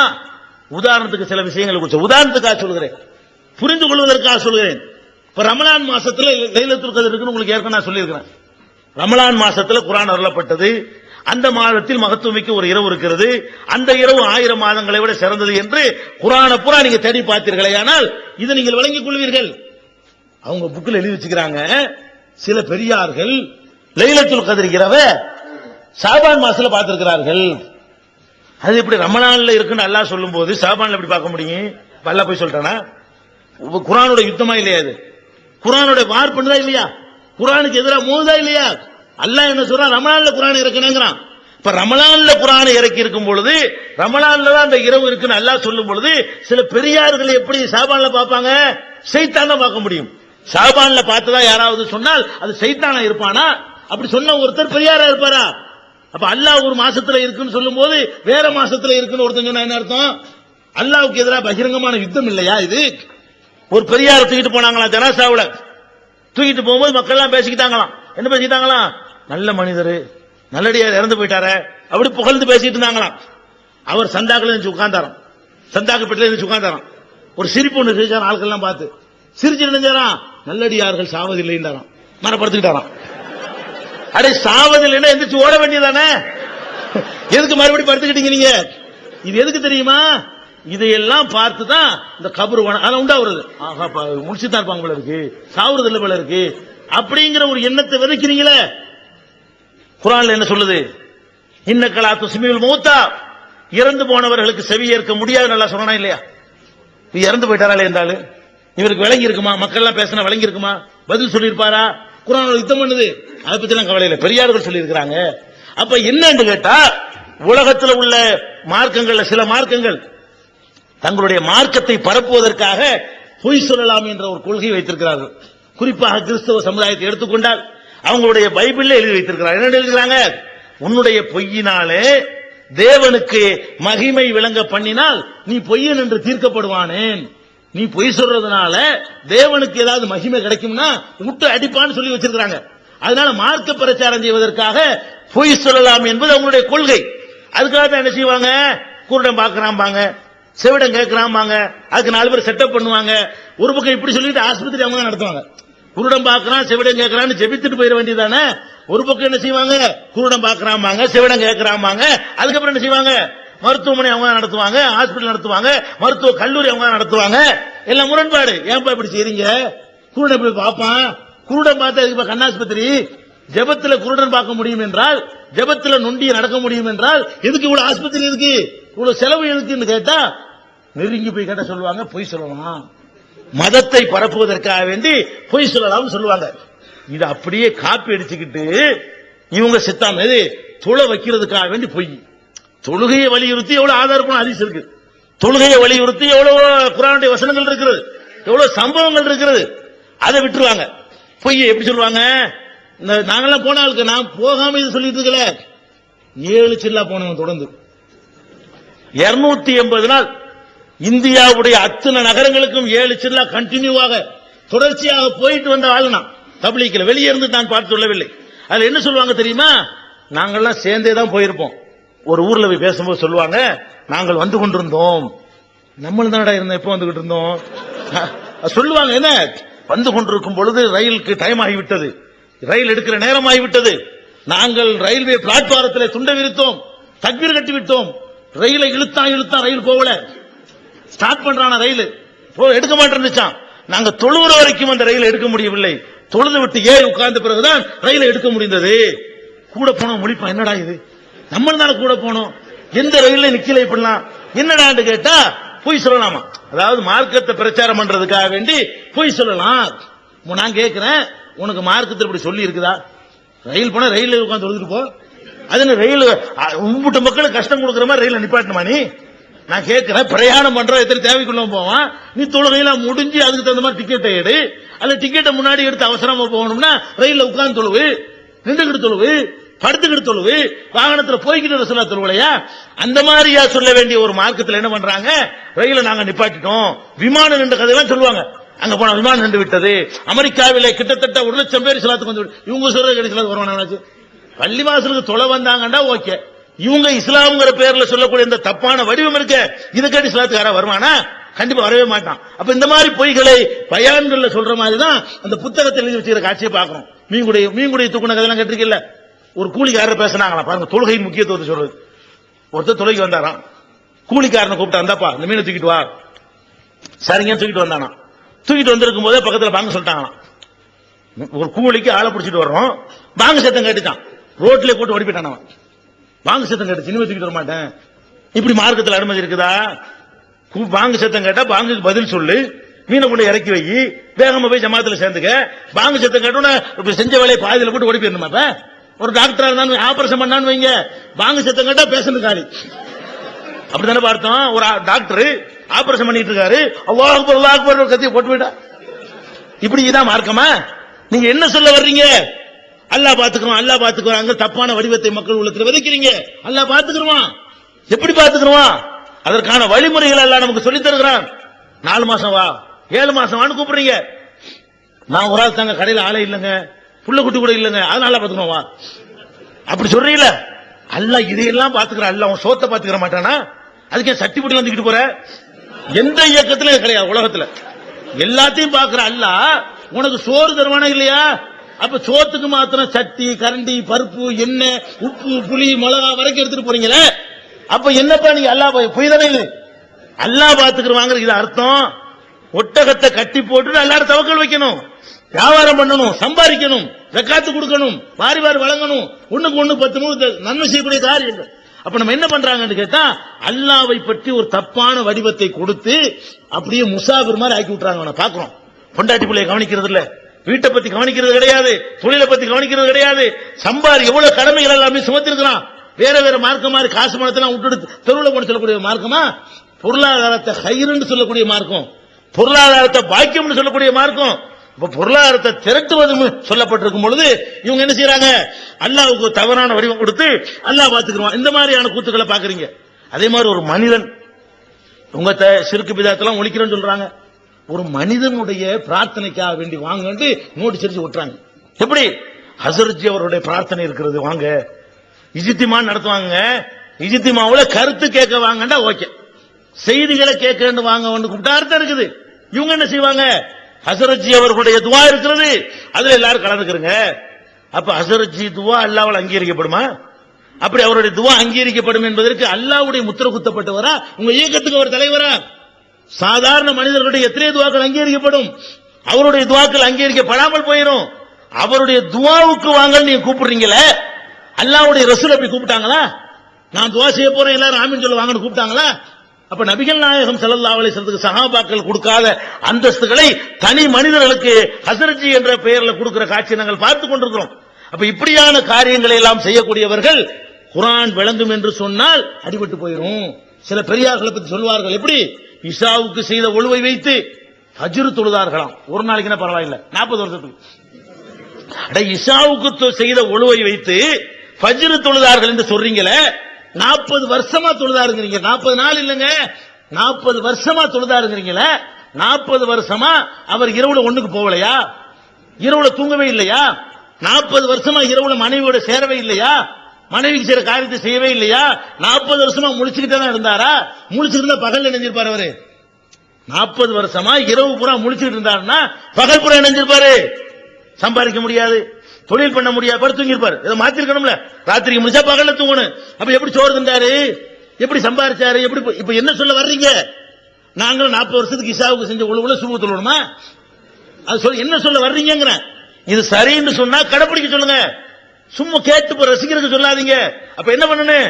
எல்லாரும் இனிமேல் இசாவுக்கு ஒழு செய்து விட்டு பிள்ளை பள்ளிக்கு போங்கள், ஃபஜ்ர் தொழுது விட்டு தான் வெளியே வாங்கன்னு சொல்லுங்க பார்ப்போம். இது உங்களால பிரச்சாரம் செய்ய முடியுமா? பிரச்சாரம் செய்ய முடியவில்லை என்று சொன்னால் பொய்யின் அர்த்தம். உனக்கே கடைப்பிடிக்க இயலாது, ஹசரச்சி செய்வாரா? நீங்கள் எந்த கதை ஏற்றி பேசுகிறீர்களோ அந்த ஹசரச்சி இசாவுக்கு ஒழு செய்து விட்டு சுபு தொழுது தான் படுக்கிறாரா? ஹசரச்சி கூட செய்ய மாட்டார் என்று சொன்னால் அதை எப்படி ஒரு தத்துவமா மக்களுக்கு போதிக்கிறீங்க? இப்படி முதல்ல மார்க்கத்தில் அனுமதி இருக்குதா? ரசூல் ஸல்லல்லாஹு அலைஹி வஸல்லம் காலத்தில் சில சஹாபாக்கள் ஆர்வ கோளாறின் காரணமாக இது மாதிரியான வேலைகளை செய்தார்கள். என்ன செஞ்சாங்க? ராத்திரி பூரா நின்று வணங்குறது, பகல் பூரா நோன்பு வைக்கிறது, இப்படி சில சஹாபாக்கள் செய்தார்கள். அல்லாஹ்வுடைய தூதர் என்ன பண்ணாங்க? அதை கண்டிக்கிறாங்க, செய்யக்கூடாதுங்கிறாங்க. ஒருத்தர் என்ன பண்றாரு? சல்மான் பார்சி அவர்கள், அபு தர்தாங்கிற சஹாபி, இவங்க 2 பேரும் ரசூலுல்லாஹ் சேர்த்து விடுறாங்க, சகோதரர்களா. மக்காவுல இருந்து வெளியூர்ல இருந்து வந்த ஒருத்தர், உள்ளூர்காரர் ஒருத்தர், 2 பேரையும் சேர்த்து சகோதரர்கள் சொல்றாங்க. இவர் சல்மான் பார்சி வீட்டுக்கு போறாரு. அபு தர்தாவுடைய மனைவி ரொம்ப ஒரு சாதாரண ஒரு உடையில, வீட்டு வேலை செய்யக்கூடிய உடையில் இருக்கிறார்கள். ஏமா இப்படி இருக்கிற? நல்ல ஆடை அணிய வேண்டியதானே, அணியெல்லாம். உங்க சகோதரர் ஒருத்தர் சேர்த்து விட்டீங்க அபு தர்தாண்டு, அவருக்கு உலகத்துல எந்த தேவையும் இல்ல, என்னை ரசிக்க மாட்டேங்கிறாங்க, என்னை அவர் விரும்புறது இல்ல, என்னோட வாழ்க்கை நடத்துறது இல்ல, எனக்கு சந்தோஷம் தர்றது இல்ல அப்படின்னு அம்மா சொல்றாங்க. என்ன செய்வார்னு கேட்டா, ராத்திரி புறம் வணங்குறாரு, பகல்லாம் நோன்பு வைக்கிறாரு, பொண்டாட்டின்னு ஒருத்தர் இருக்கிறது அவர் தெரியறதே இல்ல அப்படிங்கிறாங்க. உடனே ஒரு சல்மான் பார்சி என்ன செய்யறாரு? நைட்டு வெயிட் பண்றாரு. இவர் வந்தாரா? வந்தவனு சொல்ல ஆரம்பிக்கிறார், படுமை சம படுக்க வச்சு விட்டார். மறுபடியும் சொல்ல ஆரம்பிக்கிறார், பெசாம படு. மறுபடியும் சொல்ல ஆரம்பிக்கிறார், பெசாம படுங்கிறார். இப்படியே போய்கிட்டு இருக்கிறது. சுபுக்கு கொஞ்ச நேரம் இருக்கும்போது எழுப்பி விட்டு, இப்போ 2 பேரும் தொழுவோம், தொழுகிறாங்க. இது ரசூலுல்லாஹ்ட்ட கம்ப்ளைண்ட் பண்ண போயிட்டார். எப்படி? அல்லாஹ்வுடைய தூதரே, நான் நோன்பு வச்சிட்டு இருந்தேன், தொழுதுகிட்டு இருந்தேன், கெடுத்து விட்டாரு. ரசூலுல்லாஹ் என்ன சொன்னாங்க தெரியுமா? நீ செஞ்ச தப்பு. கண்களுக்கு செய்யற கடமைன்னு கடமை இருக்குதுப்பா, உடம்புக்கு செய்யற கடமைன்னு கடமை இருக்குது, பொண்டாட்டிக்கு செய்யற கடமைன்னு கடமை இருக்குது. அவரவர் கடமையை அவரவருக்கு நிறைவேற்று. என்ன விளங்குது? ஒரு மனிதன் ஆன்மீகத்தின் பெயரால் மனைவி மக்களுக்கு செய்யற கடமையில் குறை வைத்துக் கூடாது, ஆன்மீகத்தின் பெயரால் ராத்திரி பூரா வணங்கக்கூடாது. விளங்குதா இல்லையா? அப்துல்லாஹ் இப்னு அம்ர் இப்னு ஆஸ் என்ற சஹாபி, அவர் என்ன பண்றாரு? அப்பதான் கல்யாணம் ஆயிருக்குது, புது மாப்பிள்ளை, பொண்டாட்டிக்கு முக்கியத்துவம் கொடுக்காம அவர் மாட்டுக்கு ராத்திரில எல்லாம் ஓத ஆரம்பிச்சிடுறாரு, ராத்திரில எல்லாம் தொழ ஆரம்பிச்சிடுறாரு, பகல்லாம் நோன்பு வைக்கிறாரு. கேள்விப்பட்ட உடனே வீடு தேடி போறாங்க ரசூல் ஸல்லல்லாஹு அலைஹி வஸல்லம். என்னப்பா இப்பெல்லாம் கேள்விப்படுற நெசமா? ஆமா, செய்யக்கூடாது, இந்த மாதிரிலாம் பண்ணக்கூடாது. அப்பதான் இன்னலி ஐனிக்கு அலைக்க ஹக்கா, உன் கண்களுக்கு செய்யற கடமை இருக்கின்றன. ஒளி ஜசதிக்கு அலைக்க ஹக்கா, உன் உடம்புக்கு செய்யற கடமை இருக்கின்றன. ஒளி சௌரிக்கு அலைக்க ஹக்கா, உன் விருந்தினருக்கு செய்யற கடமை இருக்கிறது. ஆத்தி குல்லதி ஹக்கின் ஹக்கஹு, அவரவர் கடமையை அவரவருக்கு செய்யி. அப்ப இஸ்லாத்துல தொழுவுறது மட்டும் கடமை இல்ல, பொண்டாட்டிக்கு சோறு போடுறது கடமை, சம்பாரிச்சு வைக்கிறது கடமை. எந்த அளவுக்கு சொல்றாங்க? உன் சந்ததிகளை கையேந்தக்கூடியவர்களாக விட்டு செல்வதை விட உன் சந்ததிகளை தன்னிறைவு பெற்றவர்களாக விட்டு செல்வது உனக்கு சிறந்தது. ஒரு சஹாபி, சாதுங்கிற சஹாபி மரண தருவாயில் இருக்கிறார். நபி ஸல்லல்லாஹு அலைஹி வஸல்லம் போய் சந்திக்க போறாங்க, அவர் பார்க்க போறாங்க.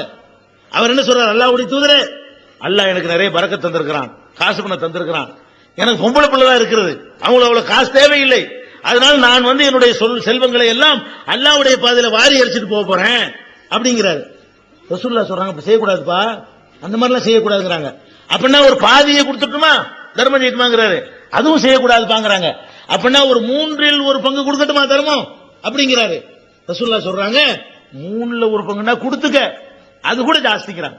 அஸ்லுது கபீர், 1/3 அதிகம் தான் சொல்லிட்டு சொல்றாங்க. அப்பதான் சொல்றாங்க, உன்னுடைய புள்ள குட்டிகளை அடுத்தவன்ட்ட பிச்சை வாங்குற மாதிரி விடாம அவங்களுடைய தேவையை நிறைவு செய்து வச்சுட்டு போறது உனக்கு நல்லது. என்ன விளங்குது? ஒரு மனிதன் தனக்கு சம்பாதிக்கணும், பிள்ளைகளுக்கு சம்பாதிக்கணும், குடும்பத்துக்கு சம்பாதிக்கணும், அவங்க தன்னிறைவு பெற்று ஆக்கணும், இவ்வளவு கடமைகளும் இருக்குத. இதை புறக்கணிக்கிற மாதிரி ஒரு சித்தாந்தத்தை எப்படி இஸ்லாம்ங்கிற பேர்ல சொல்ல முடியும்? அப்படி சொல்லிக் கொண்டிருக்கிற காட்சியை பார்க்கிறோம். அப்ப இஸ்லாத்துக்கு ஒரு தவறான வடிவம் கொடுத்து தவறான சித்திரம் கொடுத்து செய்யக்கூடியவர்கள் அனைவரும் என்ன சொல்றாங்கன்னு கேட்டா குர்ஆனின் பக்கம் போயிடாதீங்க. பாயிண்ட் வழங்குதா? அதே மாதிரி இஸ்லாத்தை மதுஹப் என்ற பெயரால் கூறு போட்டு வச்சிருப்பார்கள். இது ஷாஃபி, இது ஹலாலு, இது ஹனபி, இது ஹராமு, இது மாலிகிக்கு முஸ்தஹப்பு, ஹம்பலிக்கு இது விரும்பத்தக்கது சட்டம் வச்சிருக்காங்களா இல்லையா? கணவன் மனைவிக்கு எங்க குடும்பத்தில் நாங்க பார்த்திருக்கேன், என் வீட்டில் பார்த்திருக்கிறேன். என்னுடைய வீட்டில் என்னுடைய அம்மா ஹனபிங்க. எங்க ஊர்ல 2 பேர் இருக்கக்கூடிய ஊர். எங்க ஊர் ஷாஃபி ஹனபியும் சேர்ந்து இருக்கிற ஊர். எங்க அம்மா ஹனபி, எங்க அத்தா ஷாஃபி. ஷாஃபிக்கு நண்டு ஹராமு, ஹனபிக்கு நண்டு சாப்பிடலாம் ஃபிக்குல. இப்ப என்ன வீட்டுல நண்டு கறி வச்சாங்கன்னு வைங்க, எங்க அத்தா வெட்டுவாரு, அம்மா வெட்டுவாங்க, அத்தா வெட்ட முடியாது. இப்படி இருக்கா இல்லையா? ஒரு உணவுப் பொருள் ஒரு வீட்டுல தயாரிச்சு அது கணவனுக்கு ஹலாலு, மனைவிக்கு ஹராம், மனைவிக்கு ஹலாலு, கணவனுக்கு ஹராம். இப்படி ஒரு நிலை உண்டாக்கிறீங்கல்ல, இதை நியாயப்படுத்துகிறார்கள். 4 மதுஹபில் ஒரு மதுஹபை பின்பற்றணும், குர்ஆனை பின்பற்ற வேண்டிய ஒரு சமுதாயத்தை, ஹதீஸை பின்பற்ற வேண்டிய சமுதாயத்தை எப்படி பண்றாங்க? நீ ஷாஃபி ஆயிரி, இல்லனா ஹனபி ஆயிரி, இல்லனா மாலிகி ஆயிரி, இல்லனா ஹம்பலி ஆயிரின்னு சொல்லி கூறு போடுறாங்களே. இந்த கூறு போடுறவர்கள் குர்ஆனை படிக்காதீங்கன்னு சொல்லுவாங்க. ஏன்? குர்ஆனை படிச்சீங்கன்னா ஷாஃபி இல்லன்னு விளங்கிடுவீங்க, ஹனபி இல்லன்னு விளங்கிடுவீங்க, மாலிகி இல்லன்னு விளங்கிடுவீங்க, ஹம்பலி இல்லன்னு விளங்கிடுவீங்க. எல்லாம் தெளிவா சொல்லுது, இது ஒரு மார்க்கம், அனைவருக்குமே ஒரே மார்க்கம் தான், ஒரு வேதம் தான். அப்ப என்ன நம்ம பார்க்கிறோம்னு கேட்டா, குர்ஆன் என்பது எல்லா விதமான மோசடியையும், எல்லா விதமான சுரண்டலையும், எல்லா விதமான பித்தலாட்டங்களையும், எல்லா விதமான அயோக்கியத்தனங்களையும், தில்லுமுள்ளகளையும், ஆன்மீகத்தின் பெயரால் மூட நம்பிக்கையில் மூழ்குவதையும், போலி சடங்குகளையும் தகர்த்தெறியக்கூடிய ஒரு வேதம். அந்த வேதம் மக்களுடைய உள்ளத்திற்கு போய் சென்று விடுமானால் நம்முடைய அனைத்துமே அடிபட்டு போயிடும், வருமானம் அடிபட்டு போய்விடும், நம்ம ஆதரிச்சுக்கிட்டு வந்த அந்த சித்தாந்தம் அடிபட்டு போயிடும், நமக்கென்று சேர்த்து வைத்த கூட்டம் நம்மளை விட்டு போயிடும், எல்லாம் சகோதரர்கள் ஆயிருவாங்க என்று பயந்து கொண்டுதான் குர்ஆன் விளங்காது என்ற ஒரு தத்துவத்தை சொல்லி இஸ்லாத்திற்கு துரோகம் செய்து கொண்டிருக்கிறார்கள், அல்லாஹ்வுக்கு துரோகம் செய்து கொண்டிருக்கிறார்கள், இந்த மார்க்கத்திற்கு துரோகம் செய்து கொண்டிருக்கிறார்கள். ஆனால் அல்லாஹ் தன்னுடைய மார்க்கத்தை இவர்கள் தங்களுடைய வாய்களால் ஊதி அணைக்க நினைத்தாலும், இன்னைக்கு பாக்குறீங்க மார்க்கத்தை கேட்க இங்க மட்டுமல்ல, நாங்கள் தமிழகத்தில் பார்க்கிறோம், மார்க்கத்தை அறிந்து கொள்வதற்காக வேண்டி கலா நிகழ்ச்சி வச்சா கூட்டம் கூடுறத நீங்க பார்த்திருக்கிறீங்க, டான்ஸ் வச்சா கூட்டம் கூடுறத பாத்தீங்க ஒரு காலத்துல. இன்றைக்கு மார்க்கத்தை சொன்ன உடனே கேட்கிறதுக்கு வரக்கூடிய கூட்டம் குர்ஆன் விளங்கும் என்று சொல்லக்கூடிய கூட்டத்துக்கு மாத்திரம் தான் சாத்தியமா இருக்கு. பாக்குறீங்களா இல்லையா? குர்ஆன் விளங்கும், ஹதீஸ் விளங்கும், குர்ஆனை ஹதீஸை தான் பின்பற்ற வேண்டும். இந்த செய்தியை சொல்லக்கூடிய நேரத்தில் தான் மக்கள் என்ன செய்யறாங்க? கடல் அலை மாதிரி திரளுகிறார்கள். இதை பார்த்த பிறகாவது அவர்கள் விளங்க வேண்டும். இந்தியாவில் நாங்கள் பார்க்கிறோம், பெரிய பெரிய உலமாக்கள் 50-60 உலமாக்கள் பேசுவார்கள், பேசுறதெல்லாம் குர்ஆன் விளங்காதுன்னு சொல்றதுனால 25 பேர் முன்னாடி இருக்காங்க, மேடையில் 50 பேர் இருப்பாங்க. மேடையில் 50 பேர் இருக்கக்கூடிய ஒரு கூட்டத்தில் ஆடியன்ஸ் 25 பேர் இல்லை. ஏன்? இது மக்களுக்கு பிடிக்க, மக்கள் தெளிவா இருக்கிறாங்க, குர்ஆன் விளங்கும் என்பதில், அதை கடைபிடிக்க வேண்டும் என்பதில் தெளிவாக இருக்கிறார்கள். எனவே இந்த குர்ஆன் விளங்காது என்றது ஒரு நச்சு கிருமி, அதை வேரோடு பிடுங்கி எறிய வேண்டும். குர்ஆன் விளங்கும் என்பதை நீங்கள் நம்பினால்தான் உங்களுடைய வாழ்க்கையை சீராக்கிக் கொள்ள முடியும், பிற சமுதாய மக்களை இஸ்லாத்தின்பால் இருக்க முடியும். அப்படி குர்ஆனை விளங்கி அல்லாஹ்வுடைய அருட்கொடை என்று புரிந்து கொண்ட நன்மக்களாக உங்களையும் என்னையும் அல்லாஹ் ரப்பல் ஆலமீன் ஆக்கி அருள் புரிவானாக. வாஹிரு தாவானா அனில் ஹம்துலில்லாஹி ரப்பில் ஆலமீன்.